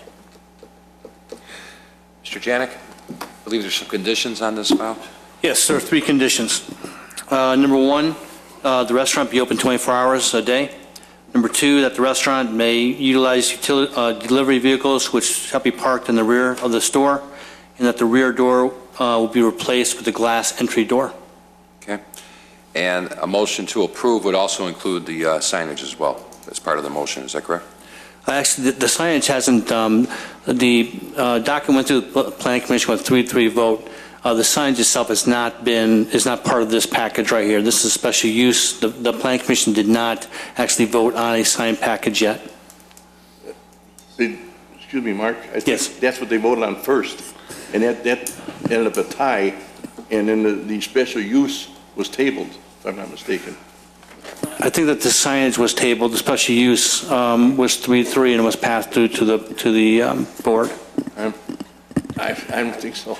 I think Mr. Brady's correct. I was not at that last meeting, but I was told that the signage was a tie and the special use was okay. Special use was approved and Special use was tabled.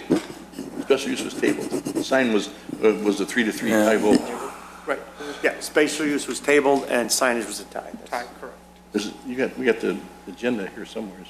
Well, and I think what President Argyris is just mentioning is that this board should give its opinion on the sign now so that the Plan Commission has some understanding of where your perspective is on the sign itself. Well, Is that even correct, more Mr. so now, Janik? I'm more confused. Mr. Furlow, if the special use is tabled, what are we voting on tonight? You're voting on a special, it's tabled at the Plan Commission, you're voting on a special use ordinance. Here, it's before you tonight. And Well, the what's plan- tabled at the Plan Commission? I was not at that meeting, I'm not sure. The ordinance says that there was a motion to approve the special use at the Plan Commission, and it was a vote of 3-3. So it's dead, and now it's coming before us No, to vote. that means it's a negative recommendation. It's not dead. It comes to you with a negative recommendation. Okay, so now we're voting on it, and it's not going back to the Plan Commission, is that correct? The special use would not, unless for some reason you decided to put it back toward them. But right now, We're voting on it. you're voting on it. There was a motion to approve at the Plan Commission, but it was a 3-3 vote. Okay. Entertain a motion. So moved. Motion by trustee Lang. Second by? Second. Second by trustee Kruger. Roll call. Trustee Brady? Yes. Trustee Here? No. Trustee Lang? No.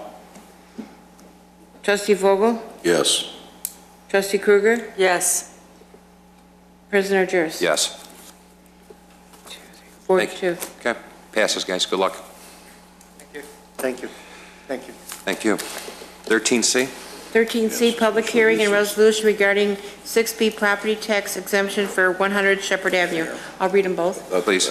Public hearing request for Cook County Class 6B property tax exemption from MGMC Property LLC, contract purchaser, and resolution consenting to Cook County Class 6B real estate tax assessment classification for the property located at 100 Shepherd Avenue in the village of Wheeling, Illinois. Thank you. Director Melantify.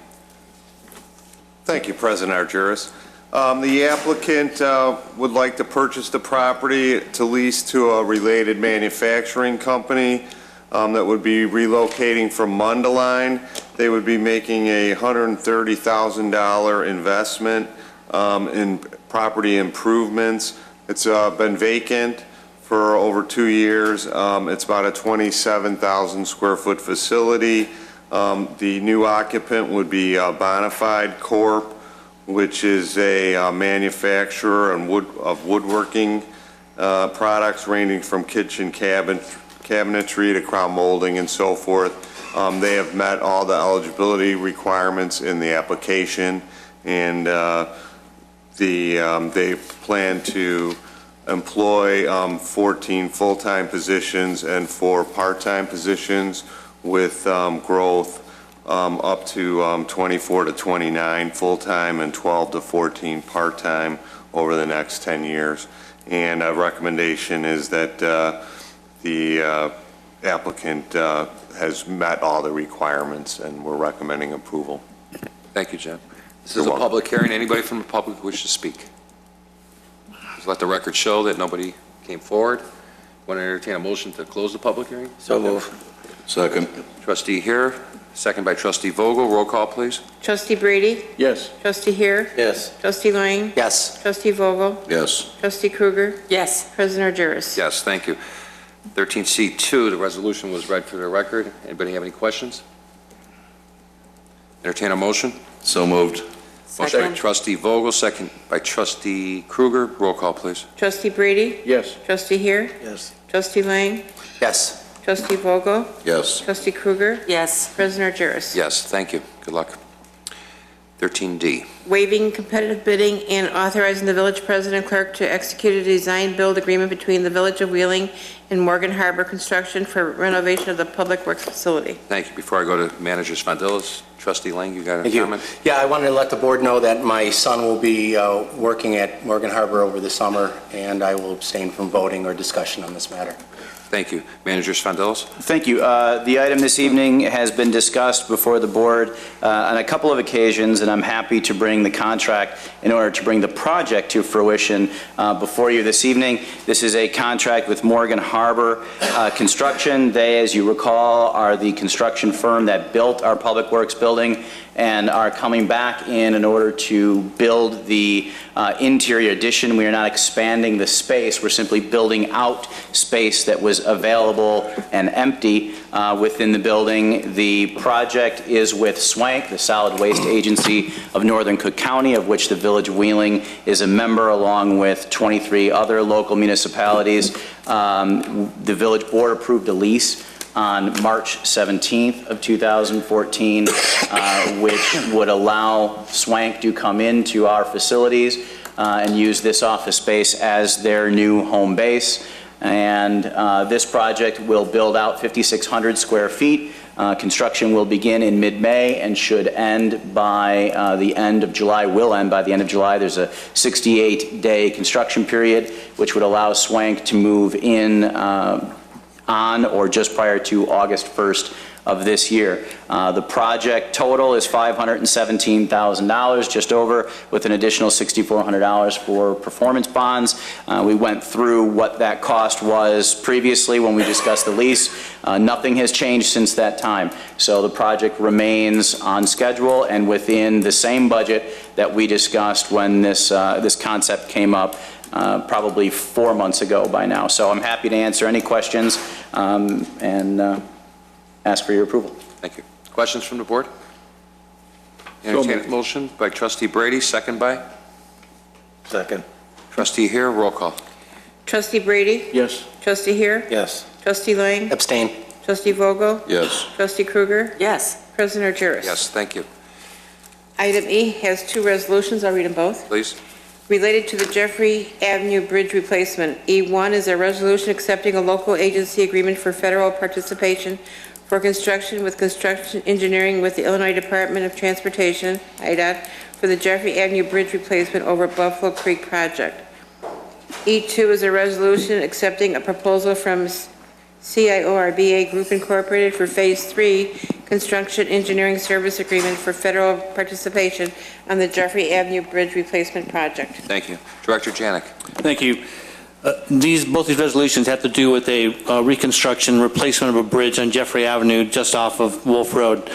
Both the engineering contract that's being requested for approval tonight, as well as the agreement to have the federal government help finance this bridge. Both of them come with an 80-20 participation. That would be 20% paid by the Village of Wheeling and 80% paid by the federal government.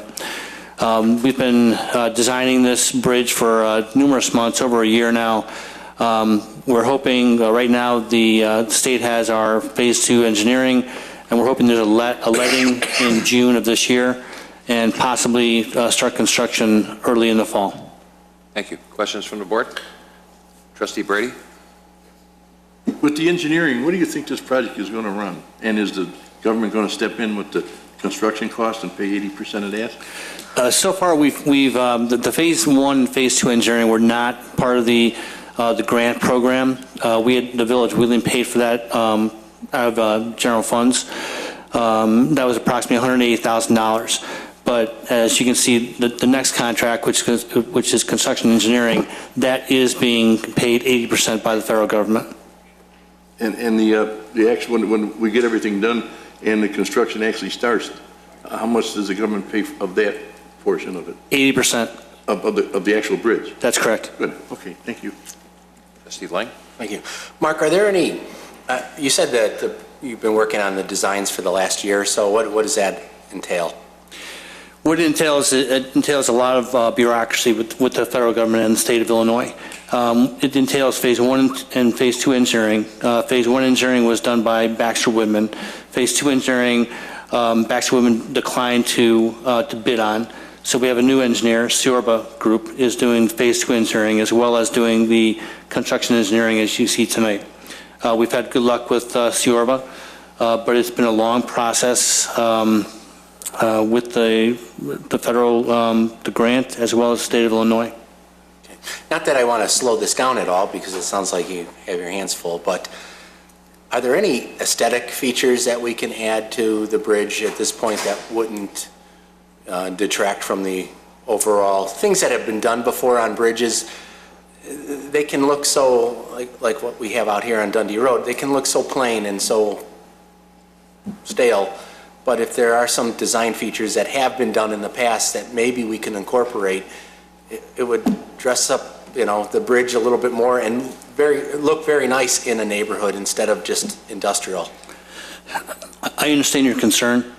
I'm not saying that we shouldn't be doing it on this particular project, but unfortunately, since we are at phase 2 engineering, I don't think that that's possible at this late date. Okay. Here we are. We have tonight. I'm requesting consideration of the actual construction amount that's been engineered with phase 2 engineering. If we added, for instance, we added, say, a different facade on the bridge or a different a railing system, it would change this drastically. Okay. Well, I appreciate you letting us know that. I don't want to delay this project at all, but in the future, I'd like to consider those kind of details. A little bit goes a long way. So thank you. Thanks, Mark. I have a question. No, not now, sir. Anybody else from the board? Entertain a motion for 13E1. So move. Motion by trustee Lang, second by trustee Hare. Roll call, please. Trustee Brady? Yes. Trustee Hare? Yes. Trustee Lang? Yes. Trustee Vogel? Yes. Trustee Krueger? Yes. President Juris? Yes. Entertain a motion for 13E2. So moved. Motion by trustee Hare, Second. second by trustee Vogel. Roll call, please. Trustee Brady? Yes. Trustee Hare? Yes. Trustee Lang? Yes. Trustee Vogel? Yes. Trustee Krueger? Yes. President Juris? Yes, thank you. 13F, I'll read both resolutions. please.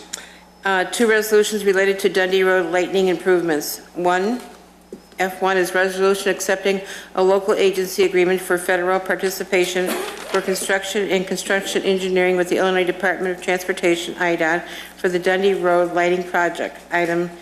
Resolution 2 is accepting a Phase 3 construction engineering service agreement for federal participation from Civil Tech Engineering Incorporated for the Dundee Road lighting improvements. Director Janik. Thank you. This is a very similar request, except it has to do with lighting that's proposed to be placed on Dundee Road. As the board might remember, several months ago, staff came to the board requesting consideration for lighting the entire length of Dundee Road, or almost the entire length of Dundee Road in the village.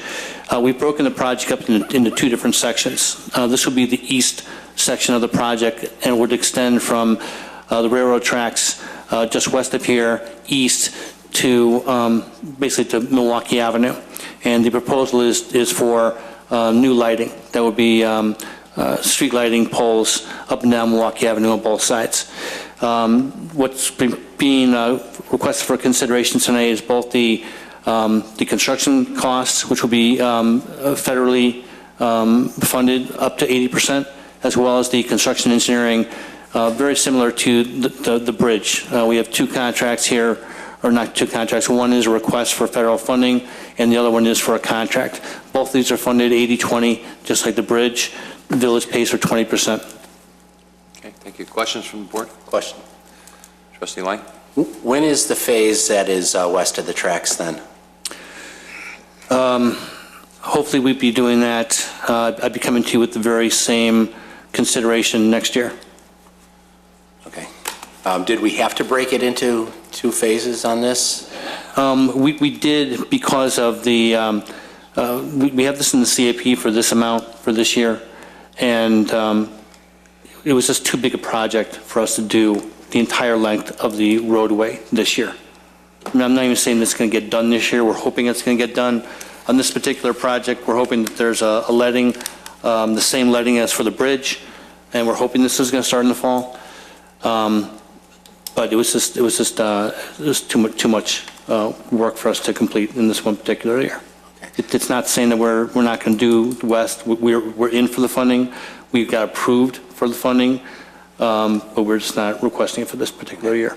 I just want to make sure we follow through on that. When you come out of Buffalo Grove into Wheeling, everything turns dark and it's not very pleasing. There's absolutely no issue relative to getting it done. It's just we broke up into 2. Okay. Thank you. Trustee Brady? Just one question. The fixtures have already been chosen? The fixtures, yes. When this was brought to the board, we proposed the same lighting standards that are on Milwaukee Avenue, and those same standards were also requested to be used on Wolf Road. We've also put in for funding for the Lake Cook Road project, you might remember, and those same standards are being used there. Wolf Road, we talked about going to a downgrading or downsizing or whatever you want to call it, to a more of a fit for the residential instead of a highway type fixture that we're using on Dundee Road. Wolf Road, and that stretch especially, is residential. And we're going to put highway lighting up there. Consideration for the same lighting as on Milwaukee Avenue, and that might not be as tall. Some of those standards on Milwaukee Avenue are 40 feet tall, but the consideration was provided. There's a much higher cost associated with a residential type of a light or a different type of light standard. But at this point, at least for Dundee Road, what's being proposed here and what was considered by the Northwest Municipal Conference grant was the same lighting standards as were used on Milwaukee Avenue. I'd like one more question. Is this going to be done in conjunction with the Wolf Road reconstruction, or now? This project hopefully will start this year. We'll be setting them back far enough so that anything that's going to be redone by the state is going to be out of the way, these fixtures, or vice versa? We're going to make sure that we'll have as little extra work to do as possible. Thank you. Anybody else? Entertain a motion for 13F1. So moved. Motion by trustee Hare. Second. Second by trustee Brady. Roll call. Trustee Brady? Yes. Trustee Hare? Yes. Trustee Lang? Yes. Trustee Vogel? Yes. Trustee Krueger? Yes. President Argyris? Yes. 13F2. Entertain a motion. So moved. Motion by trustee Brady, second by trustee Krueger. Roll call, please. Trustee Brady? Yes. Trustee Hare? Yes. Trustee Lang? Yes. Trustee Vogel? Yes. Trustee Krueger? Yes. President Argyris? Yes, thank you. 13G. Resolution approving the FY 2015 budget for Chicago Executive Airport. Thank you. I'm going to go to trustee Lang on this one. Thank you. The budget really hasn't changed too much this year. We have a new CFO at the airport, Scott Campbell, and next to him is Jamie Abbott in the back row. We're in the search right now starting search for a search firm to look for a new executive director. So that's in the process right now. We are in the capable hands of the acting director, Jamie Abbott. A few things this year that are we're adding to the airport is the EMAS safety zone. That's huge for safety feature for airports, and we're one of the few airports in the area to have that, and few of the small reliever airports to get that EMAS approved by the federal government. So that's a big thing that's coming in, and just one of the other things while that's happening, it'll close the main runway for a couple consecutive weekends. So we thought it would be a good idea to kind of start up the open house at the airport again, and we are working right now on a 5K run to run the runway, which is something never happened before at Chicago Executive. So we're working on those details, trying to get that to work in conjunction with this EMAS being installed and the runway being closed anyway. So with that, there'll be also an open house for the airport and some displays of aircraft and other things. That'll be a nice day. That date is pending in the future, and more details will follow. Thank you. Thanks. Jamie, why don't you come on up? Anybody else have any questions from the board? You want to add anything, Jamie, to it? I think Trustee Lang covered pretty much what I was going to cover here. I had maybe a few highlights I was going to mention. Stole your thunder. Yeah, that's okay. We're replacing 2 older pieces of equipment in the maintenance department, a pickup and then a dump truck. We're meeting our share on the grant service projects like Trustee Lang mentioned, so we're going to meet those requirements by the FAA.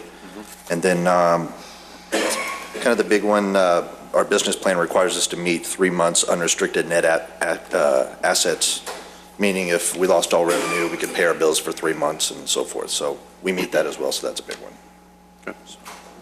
Busy. Yes, and I talked to Mayor Helmer, and they will consider this next week, Good. today. That's good.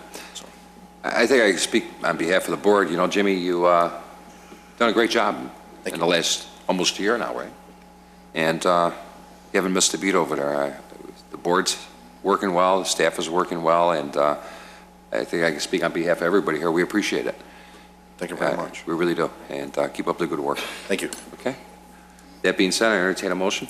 So move. Motion by trustee here. Second. Second by trustee Lang. Roll call, please. Trustee Brady? Yes. Trustee here? Yes. Trustee Lang? Yes. Trustee Vogel? Yes. Trustee Krueger? Yes. President Juris? Yes, thank you. 13H. Discussion regarding sales and service of alcoholic beverages in Heritage Park. Thank you. Manager Spondelis. Thank you. I believe we have a presentation from Matt Webby, who will, actually, Matt, if you'd come up. And as he does, this is a discussion that we started a few weeks ago about the Park District's request for a liquor license in order to allow them to sell beer in the Park District's new grounds for different occasions, including some softball leagues and et cetera.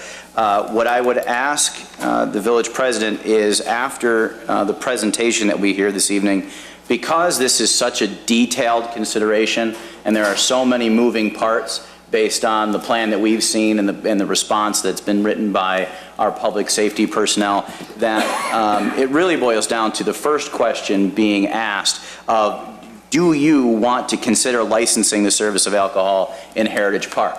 I think that's a yes or a no question right off the bat. If enough of you say yes, we can continue the conversation going through the details of the plan, staff's response, and then whatever the board would like to see or talk about. If the answer is no, I think we could then end the discussion. So I've heard a lot of back and forth from the trustees and figured the best way to do this is first ask the larger question before we get into the details. So following the presentation, I would like to ask if there could be a consent vote for a consensus vote for a yes or no question there. And with that, I'll hand it over to Matt Webby from the Park District. Thank you very much. I am back before you to discuss the Wheeling Park District's application for a liquor license for the Heritage Park Sports Complex.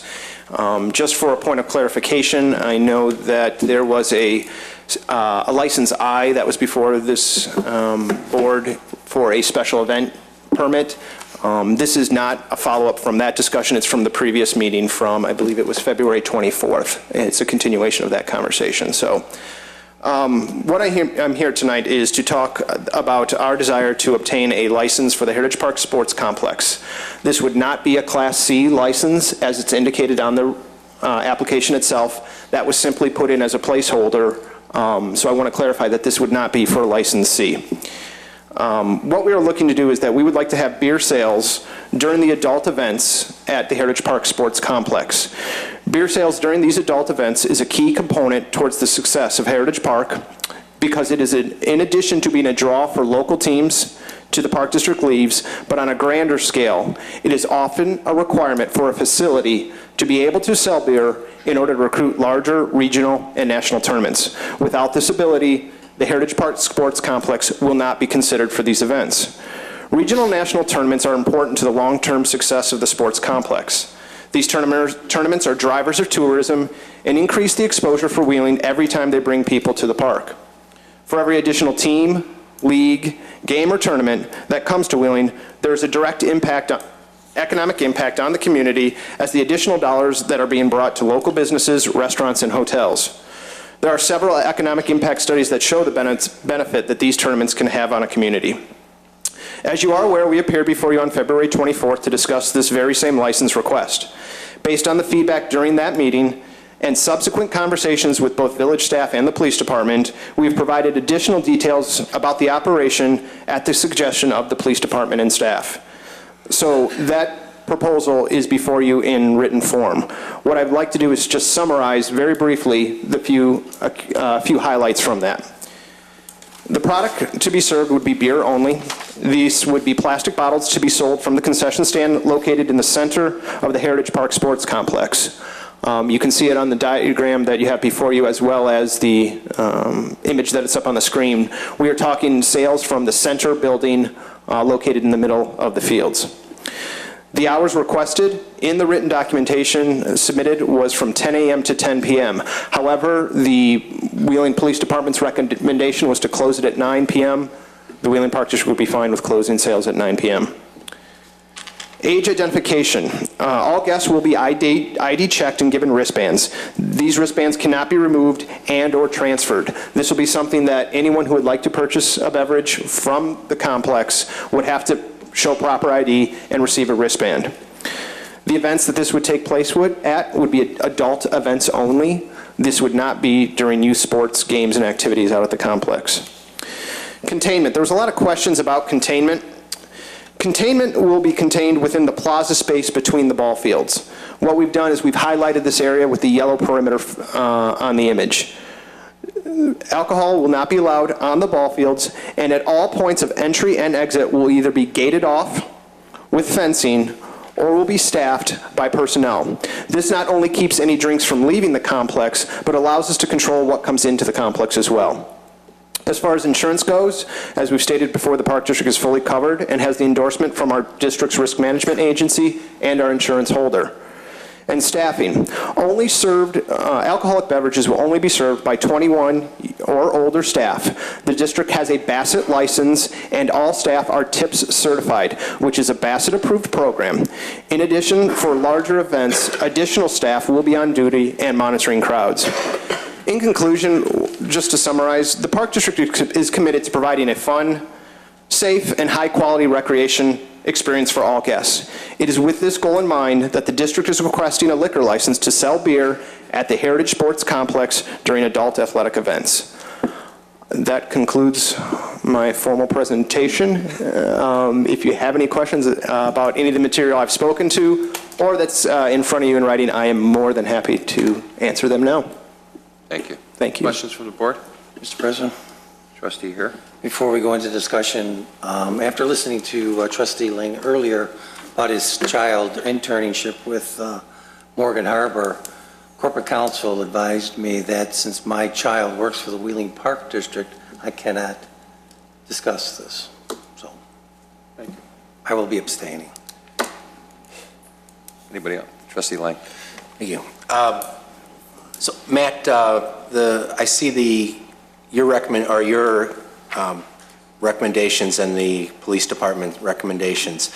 You mentioned the 9 a.m. or 9 p.m. cutoff time. Mm-hmm. How about some of the other recommendations they had about one bottle limit and so on? I think they feel pretty strongly about these recommendations, and I'd like to see them followed in its entirety.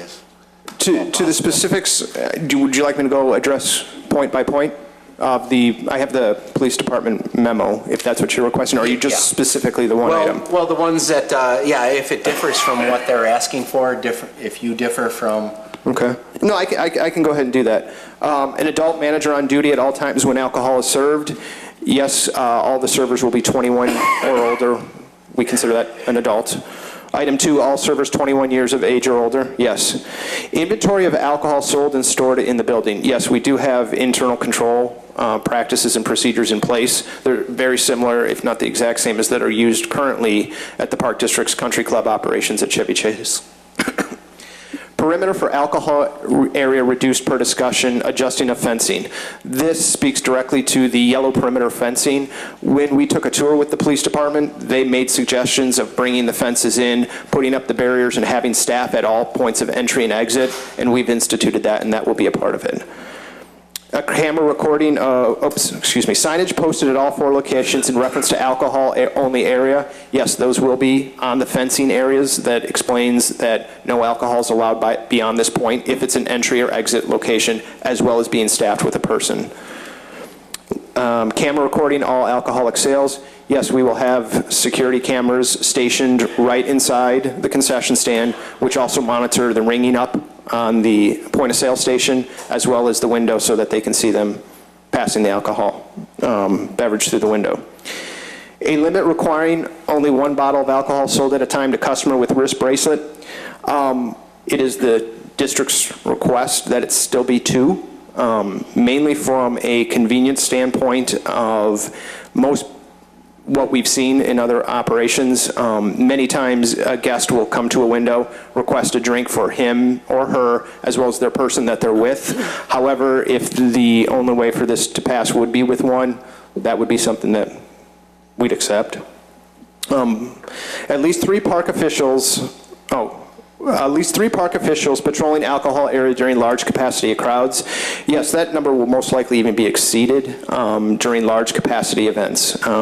We will implore our park security attendants who will be on duty, kind of milling around amongst the crowd, as well as we will have managers on duty, as well as people within the concession stand and outside the area. Hiring of private security, which is approved by the Wheeling Police staff, or utilize off-duty Wheeling Police as outside detail. No plans have been put into place to do that at this time. Sales of alcohol cease at 9 p.m. We've addressed that. And 1 beer per ID purchase at a time. Again, we've addressed that. Additional comments that they had: who will monitor alcohol that is brought in by attendees that is packaged similar to the containers being sold by the park district. Again, we will have people and stationed at the entry and exit. They will be checking coolers of anybody who brings in an outside cooler. Also, we will be limiting the brands that we sell to a maximum of 2 different brands. So anything that comes in that's not one of those is also a key indicator that it wasn't purchased there. Other concerns that must be taken into consideration: late events where lighting is being used impacting neighbors on West Jeffrey. There is no additional special lighting that we would be using outside of normal operations that is specific when an event with alcohol would be served. And patrons leaving during late evening hours from the south side parking lot, loud talking and vehicle noise, regardless of whether or not is an event with alcohol or not. The park activities close at 11 o'clock and people will be vacating shortly thereafter. There's no difference between the 2 of those types of events. And I believe that is all the items. Okay. You just mentioned activities cease at 11?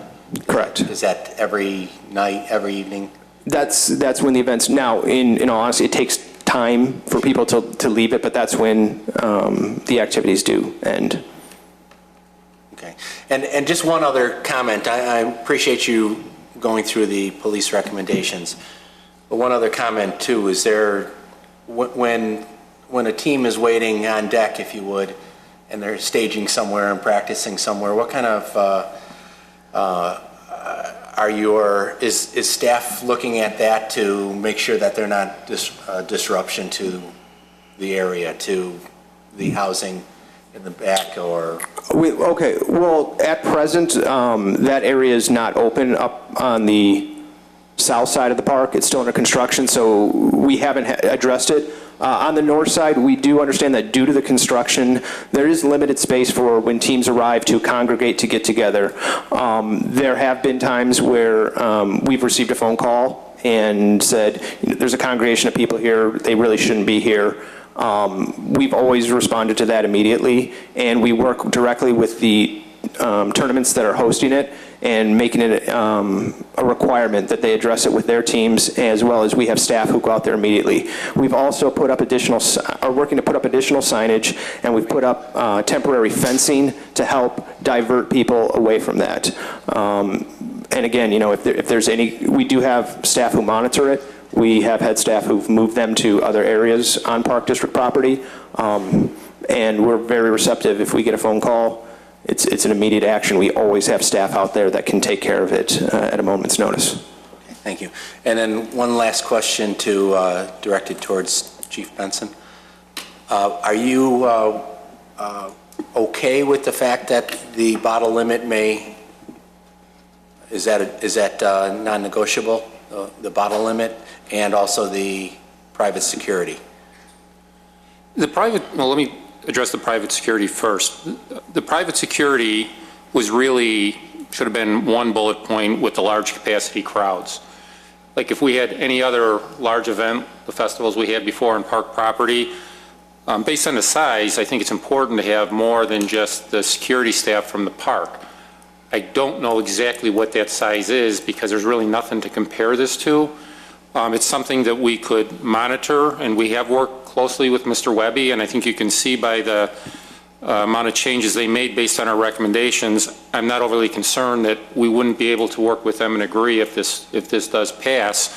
And on the one bottle, if all the other controls are in place and are working, it wouldn't be a deal stopper to see how it goes. I would prefer the one, but I probably could live with the two. Thank you very much. Okay. Any other questions? Trustee Vogel, Trustee Brady? Yeah. If this should go through, you get to sell a liquor or beer on park property, does that mean you're waiving the Park District laws on alcohol on park property? The Park District ordinances are in place which allow for this to occur. And the Park District Board, the elected officials have already approved this plan as well.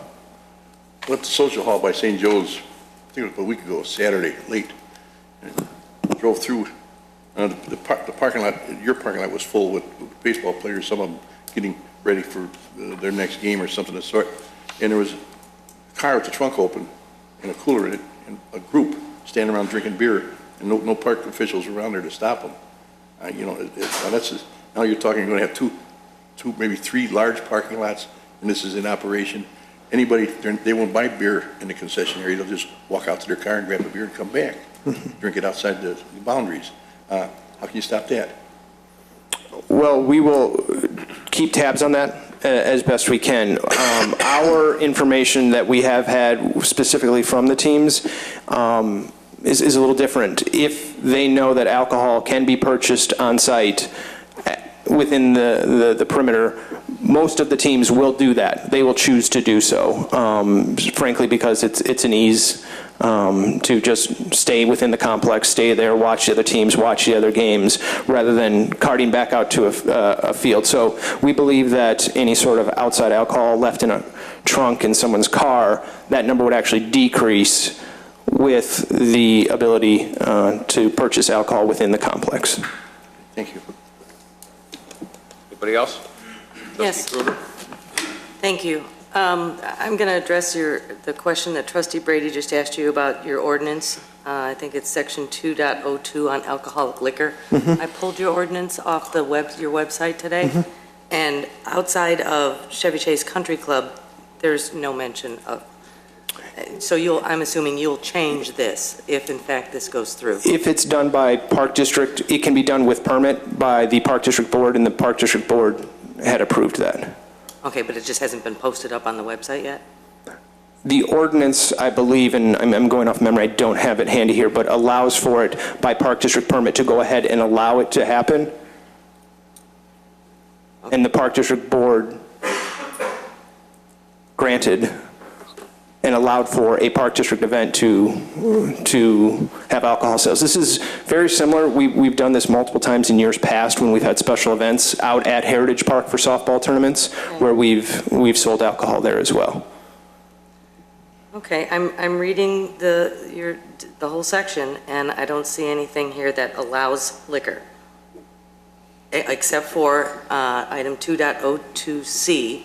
that says no person shall bring into, possess, drink, consume, take, use, or transfer any alcoholic liquor on district property except in designated areas of the Chevy Chase Country Club without having first obtained a permit, therefore, from the district.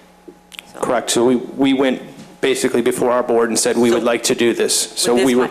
Okay, I'm sorry. I guess I'm asking for more detail. Would this then be modified to then include the Heritage Park Sports Complex? Because no other place in the district is anyone allowed to drink. Correct. As it's stated within the ordinance, should this permit be allowed, I guess that may be something, but that would be something I'd have to speak with them about.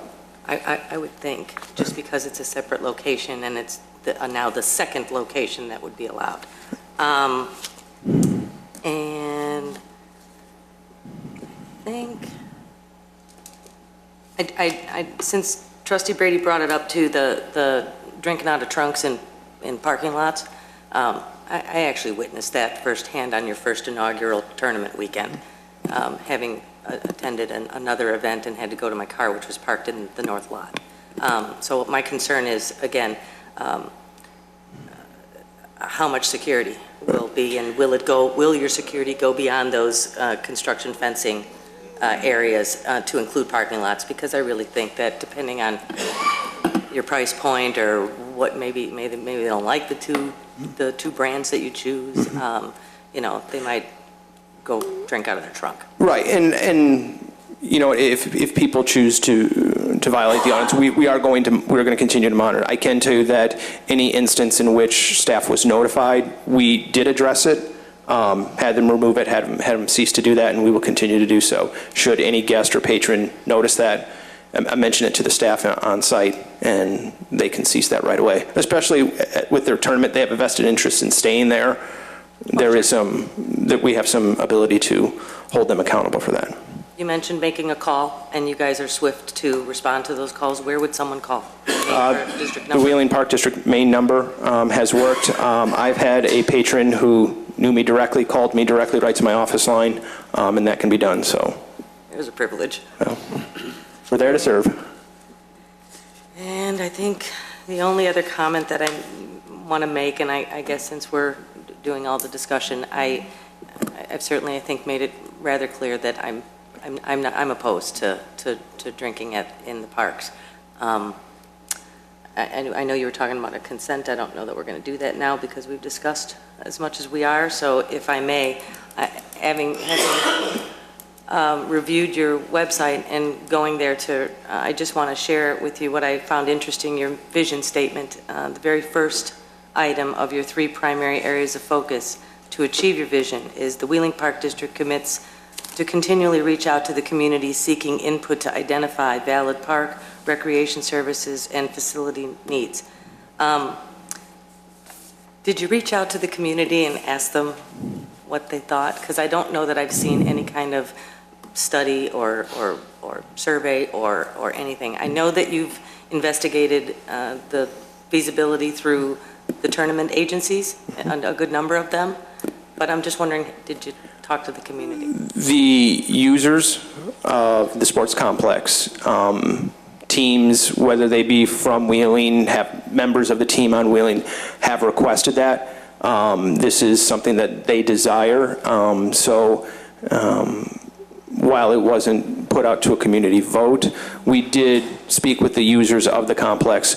Many of the decisions we made within the complex, this just being one of them, was designed and put into place, and the plan was put into place because based on that feedback. If it were to come back overwhelmingly that nope, it doesn't matter, then we wouldn't have done it. I can tell you we have multiple teams who've signed up for our spring league, knowing that this was our desire to move forward.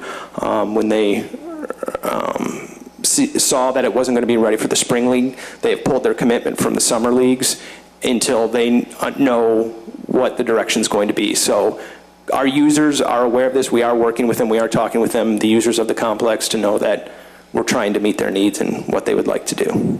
Thank you, Matt. You're welcome. Anybody else? Well, in light of Trustee here not being able to speak on this, and with not in attendance of Trustee Hein, you have been working with staff, and I think instead of asking for a consensus, I think you should have good cooperation with our park district. Maybe you should come back with the questions that were asked tonight, you know, regarding your policy and ordinances and that, and get clarification on that. And then when we do have a full board here, the opportunity to either vote yes or no on the license application itself, and so we can move forward. And that could probably happen at the May 5th meeting, as early as that. This way it gives you the opportunity to come back and then for formal action on this board. For a point of clarification then, Sure. would it be to because as I understand it, we're still in the determination as to whether or not how we should create a license for which the Park District would then have to come back and have that be present for that license to then be approved, to then be issued. So we're talking an additional 3, just so I know, a 3-meeting process. I don't know if it'll be 3 meetings, but the answer is yes. The next steps are, first we have to get the board to say yes if they so desire to say yes. Following that, when we can have the discussion at the same time that they are debating the yes or no question, is what kind of license are we looking at? The reality is we'd have to create a license, which is easy enough to do. The board would then have to discuss the parameters of that license, meaning, you know, what does it cost? What is it called? Those kind of operational issues, and then it would have to be approved. So I think 2 meetings. Okay. And a meeting of the Liquor Control Commission as well. Which can happen concurrent, right, so 2 meetings. Aye. Sorry. Nothing. No, okay, I got it. You think you can get this Can done? you give me 1 second?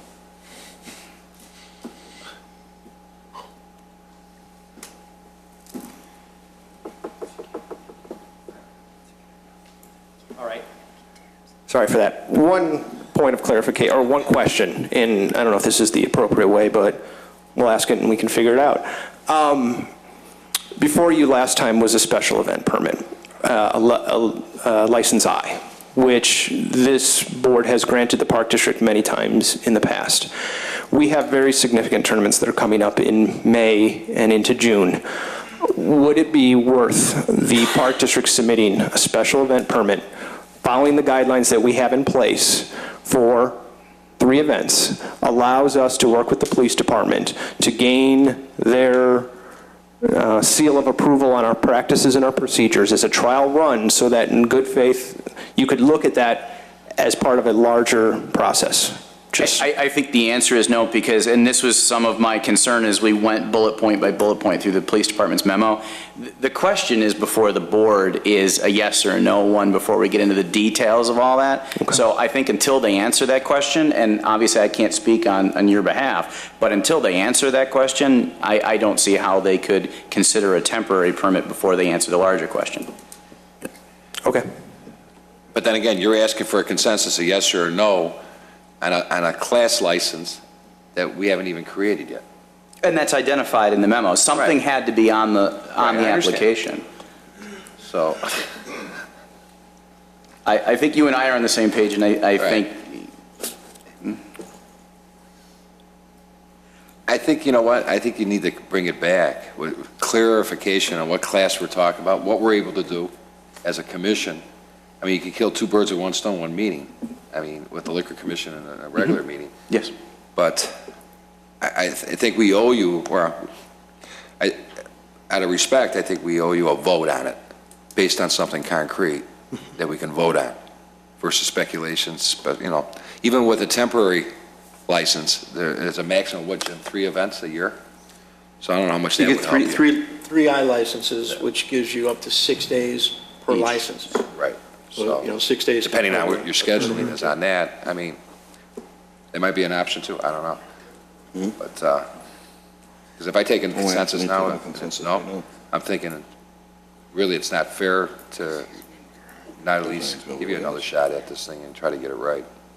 I mean, you worked hard on this with staff and that, and you're being proactive now, a lot better than it was, you know, back in February, so. Work with staff this week and see if you can get it on the agenda for the 5th. Will do. Okay. All right, thank you. Aye. Presentation, street improvement projects. Director Janik. Thank you. Information was provided to you tonight, really informational about what we're doing relative to street improvements this year through the CIP. We have approximately $1.995 million to spend relative to design as well as improvement of streets through the MFT. I've got a list here of what we're doing for resurfacing as well as for reconstruction. Resurfacing includes Harmony Village, part of Crescent Avenue, and part of Willie Avenue. reconstruction has taken place on Moores Avenue, a portion of Wheeling Avenue, and a portion of Willie Avenue. We also have $500,000. We believe we have approximately $500,000 that we're going to spend on the grind and overlay program. We were able to get savings out of a couple other CIP projects, and that's where we got the $500,000. We're working, or we have worked with Public Works to determine some of the worst roads for a grind and overlay, and we'll be working through that list with the funds that we have. If you have any questions, I can answer them. Thank you. Questions? Anybody? Strictly informational. Thank you, Mark. Appreciate it. That's it. Okay.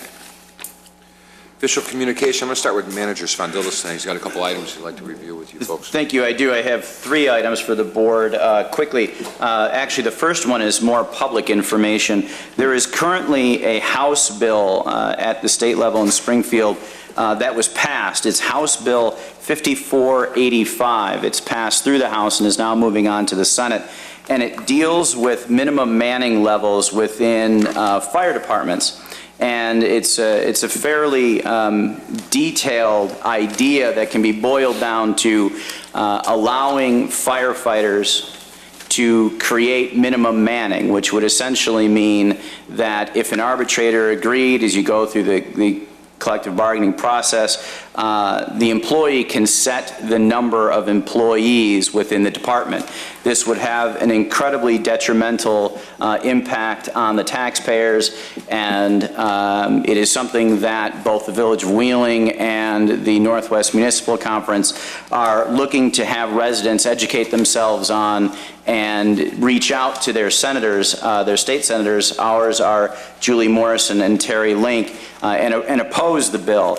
And again, this is not specific to our firefighter union or our members of the union, but it's a larger issue throughout the state that is at this point empowering the union to set the minimum manning standards within the department.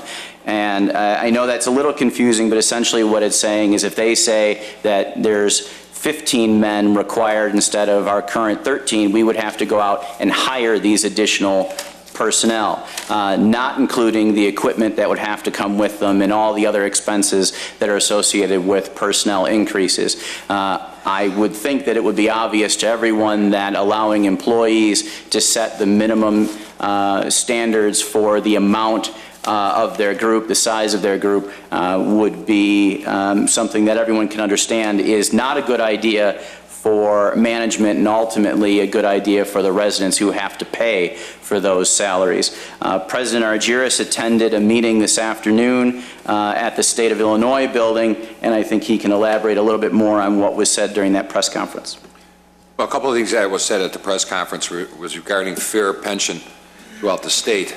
There were approximately 30 mayors there, from as far down as Peoria, Illinois, Rockford, Aurora, many from the municipal conference, south side of Chicago, and looking to partner up with our state legislators to be fair versus forcing compensations and things to a real tough pension that's hard for us to fund right now. That could really hurt a lot of communities, including ourselves. The minimum manning, like Manager Sfondilis brought up, was also mentioned. Many of the mayors are disappointed on how the legislators had voted on some of this, and it creates a real hardship.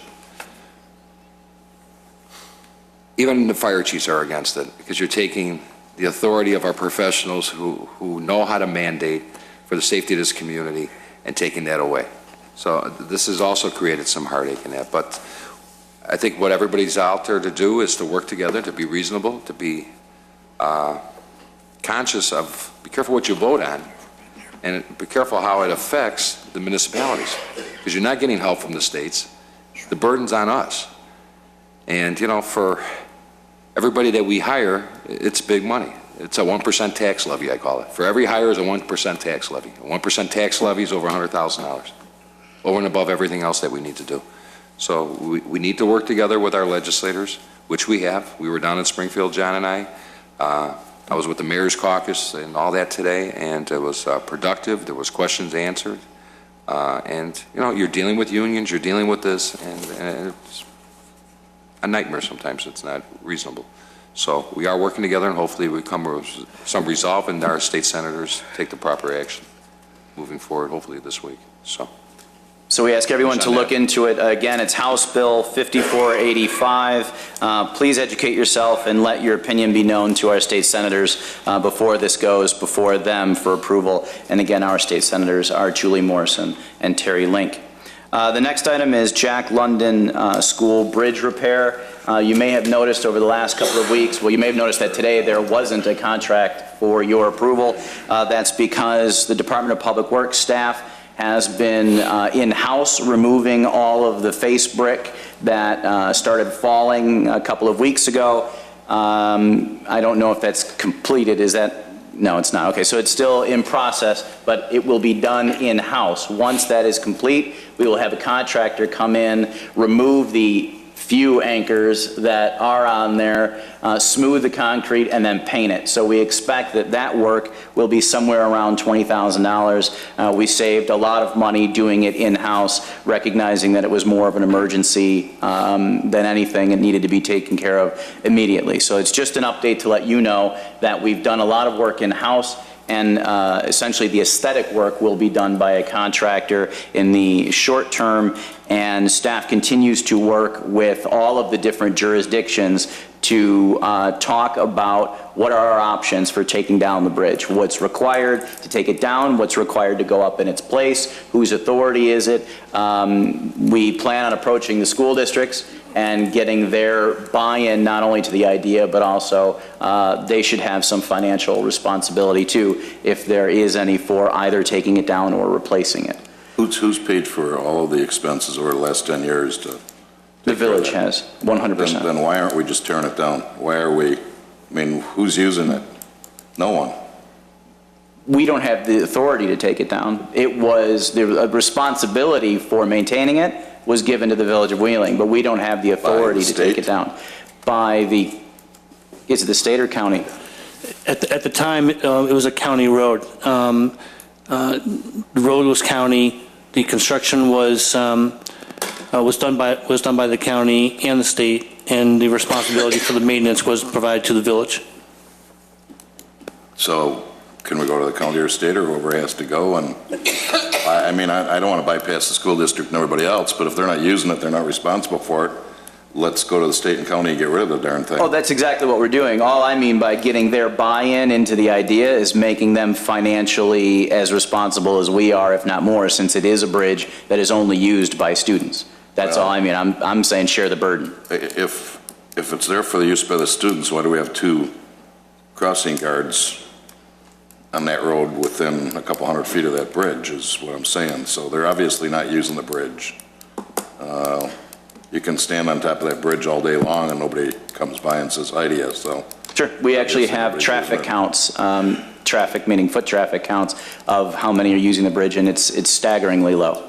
Yeah, so I mean, we're just, the quicker we get rid of it, the better off we are. Understood. But something that was really clear, if you recall, and Mr. Stavros, I think you recall, when we had met with IDOT years ago when we were redoing that bridge, and we talked about getting rid of the bridge and putting signalization in there.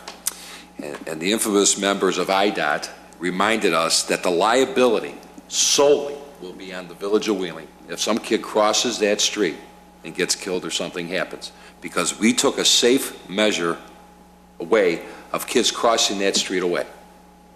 Remember that, Tom? And whose responsibility would it be today if a kid ran out in the street from the school? As long as that's bridge there, it's his fault. The minute you take it down and take a safe passage away, whether it be signalization or a light or that's bridge, you got to put something there. And we were told that by IDOT. Wasn't there a crossing guard there right now? Chip, you remember that. I don't agree that it would be our fault. I agree that someone would argue that it would be our fault. Well, it'd be another lawsuit for you. I'm sure you'll love it. Another case law. But I mean, the bottom line is we were told that. You know, they weren't lawyers telling us that, and I think you'd be protected by immunity. You don't want that ever, obviously ever. No. You don't want to make anything unsafe. Don't get me wrong here, but from a pure liability standpoint, we don't ensure the safety of people crossing the street. That's not what we do. But I think their argument was we had a safe measure for them to cross the street and you took it away. That was the argument they were making. Which is exactly why it takes some time to get an answer as to what happens if we take the bridge down. Okay, go ahead. The last item is about Wolf Road. The board has discussed several times and actually approved a letter that was written back to IDOT about the jurisdictional transfer of Wolf Road. We've gone back and forth a couple of times. Each time the board has blessed the letter, the response, the ask given back to IDOT. We did get a response from them per our last request in order to finalize the agreement that is the jurisdictional transfer, and that was for IDOT to pay for the design costs of the lighting that would happen on Wolf Road. We expected that they would say no. They have now formally responded and said no, that the cost for design is solely the responsibility of the municipality. However, the more expensive portion, which is the purchase and installation of the lights, we have a grant that is split 80-20. 80% will be taken care of by the grant, 20% will be handled by the village. This is exactly what we expected and exactly what was presented and approved by the board when we had the full slideshow and all the financial accounting for the project. I'm just letting you know that we're going to now respond back to IDOT and say that we'd like the project to move forward. Again, the board, this is exactly what the board approved last time we spoke. It's just that you had asked that we respond to IDOT and say, how about you kick in for the lighting design? They've said no, we're moving forward. Thank you. Trustee Brady? Nothing, thank you. Trustee Kruger? Yes, thank you. I'd like to give a quick update on Red Center. I can state that the fiscal year 2014-2015 budget was unanimously approved on Wednesday, April 16th. I can also share that with the inclusion of the new members, Des Plaines and Park Ridge, our monthly membership obligation will be reduced by just over $7,700 a month. Their membership brings a collective call volume of 11,230 calls per month. And in preparation for their membership, Red has taken necessary and financially responsible steps to increase personnel headcount by 3, along with necessary system upgrades. The 5-year capital budget is sound and is currently carrying a positive balance for fiscal year 15 of just shy of $736,000. And they have anticipated expenditures, capital expenditures this year totaling $54,500. It's been a great pleasure serving with them and on the Finance Subcommittee, and I'll share with you any other, documents via email. Thank you. Trustee Here? Nothing, thank you. Trustee Vogel? Nothing, thank you. Trustee Lang? Thanks. On the subject of the Park District again, I know we have the ultimate decision over the liquor licenses, and but when it comes to defining who the Park District is and how they serve their users, I think that's the Park District's job, not ours. We can say one way or another over a liquor license based on the fact that we know that they can't handle it, but we don't know that they can't handle it. Let's let them try to do this. Let's give them the privilege of serving alcohol and prove that they can handle it, instead of saying and assuming that they can't. I think we owe it to them. Thank you. Thank you. Clerk Simpson? Nothing this evening, President Argyris. Thank you. I have a couple of things this evening I just want to share with everyone. In our packets, we received basically the final numbers for 2013, and as I always like to share with everyone where we're at, basically, and we have our final audits coming up, but where we're at based on the numbers that are received that are actual today. We started the 2013 budget with a deficit of approximately $400,000 back in 2013, the beginning of the year. And if you look at the numbers, and these are key components to where I believe personally that we're on the right track. And some of the key things are when you see sales tax revenues up 6.5%, almost 7% on the home rule sales tax. The state sales tax is up over 8%. Auto rental tax, of all things, is up over 30%. Hotel tax is up 2.25%. Other things that I always look for is permits. Building permits, for instance, is up, excuse me here, I have it here. Building permits is up almost 30%. 30%. That just goes and shows that the new businesses that are coming in, whether it be in the industrial, the commercial, or even residential, that it's an upswing in the last 12 months that has been a positive react for our community here. Just to give you an example, Mr. Monashane, in his conservative wisdom, had anticipated revenues of 2013 to be $32 million, $44,000. We end up taking in $33,110,085, which is an increase of almost 1.1% increase in our revenues. Our expenses went up about $90,000, but more important, we didn't have to dip into our savings account, our reserve fund, to settle with our partners regarding the airport, which was a dollar amount that everybody knows of $475,000. Based on the additional revenues and based on the surplus that we had, we were able to pay off that obligation, and we ended up, like I said, with almost a $571,000 surplus. This is good economic news for our community. We're watching what we're doing. Our economic staff and our CD staff, our entire staff is out there promoting business in this community, and the numbers are showing. So we're seeing an upturn on the economics regarding sales tax and that, which is a positive thing. I took my sister-in-law to go see a car at Bill Stasek. When you see people in there at Bill Stasek, and you see a bunch of them buying Corvettes, which surprised me, you see the economy starting to change a little bit, which is a positive thing for our community. So I wanted to share that with you because it's worth sharing. And I think that's the measure that we use to see where we're at and what we can anticipate in the future. So we're on the right track here. And Michael, again, and John, and the entire staff, you guys are working hard, you're focused. And you got to admit, it's better than the opposite. And so it is good that I wanted to share that with you. Just a couple of things real quick. Mark Janix's question for you. I give you a piece of paper, and that's a number you can call. We are getting inundated with drive-by advertisers. And what I mean by that is a plastic bag with a landscaping rock with advertisements in it being thrown on people's lawns all over this community. Okay? The piece of paper I gave you was export. Guys driving 20, 30 miles an hour down Dunhurst, just whipping it out of their car, throwing it out of their lawns. I'm picking them up at my house. We're getting unsolicited solicitors, and I think they're coming from the inner city or somewhere, consistently coming through the, even though they don't know how to read, do not solicitate, no solicitors wanted. You're getting more and more of that. Again, we talk about team. Guys, if you see stuff like that, whether it be the police, PW, fire, call it into the proper authorities over it, because this is getting to be a nightmare.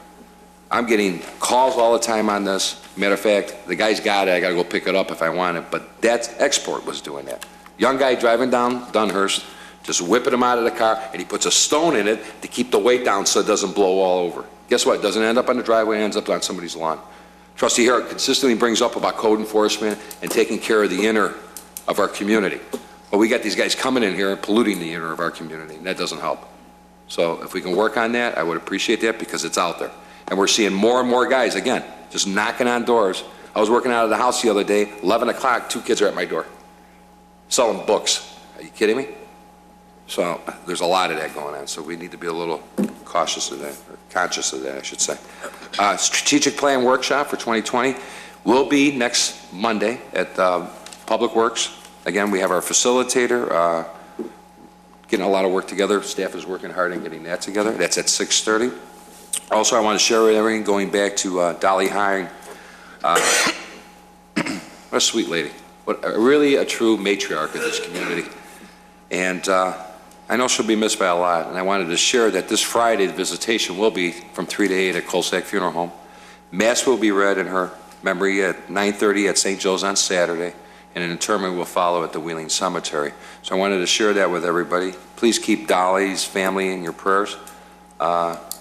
Be a lot of good stories to tell about her. So she's been a real sweetheart of a lady, and I know she'll be missed deeply. I also have a letter here I'd like to share with everyone, and then we can go over it. That came from the Trust family, from Barry and her, Carol's sister. and her son, and appreciating all of staff's involvement regarding Carol's funeral and stuff. The family is in very gratitude, very happy that what we had done as a community. Carol was she really was another pillar here for 27 years. She was a smiling face. She was a fun lady, you know. You can hear her laugh from up here, from downstairs. Michael, I know you're going to miss her terribly. She worked for you. And we lost some good people. We really did in the last couple of weeks. And Judy at Elstein is saying, you know, these were pioneers, like I call them. And they'll be greatly missed. That's all I have. Approval of the bills from March 27th through April 16, 2014. So moved. Trustee Vogel? Second. Trustee Hare, roll call, please. Trustee Brady? Yes. Trustee Hare? Yes. Trustee Lang? Yes. Trustee Vogel? Yes. Trustee Krueger? Yes. President Argyris? Yes. We do have executive session this evening. One, to review and approve of the minutes of the executive session lawfully closed under the Open Meetings Act. Two, pending probable and/or imminent litigation. And the appointment, employment, compensation, discipline, performance, or dismissal of specific employee or employees of the village. Entertain a motion. So move. Motion by Second. Trustee Lang, second by Trustee Krueger. Roll call, please. Trustee Brady? Yes. Trustee Hare? Yes. Trustee Lang? Yes. Trustee Vogel? Yes. Trustee Krueger? Yes. President Argyris? Yes. We'll go into executive session in 10 minutes.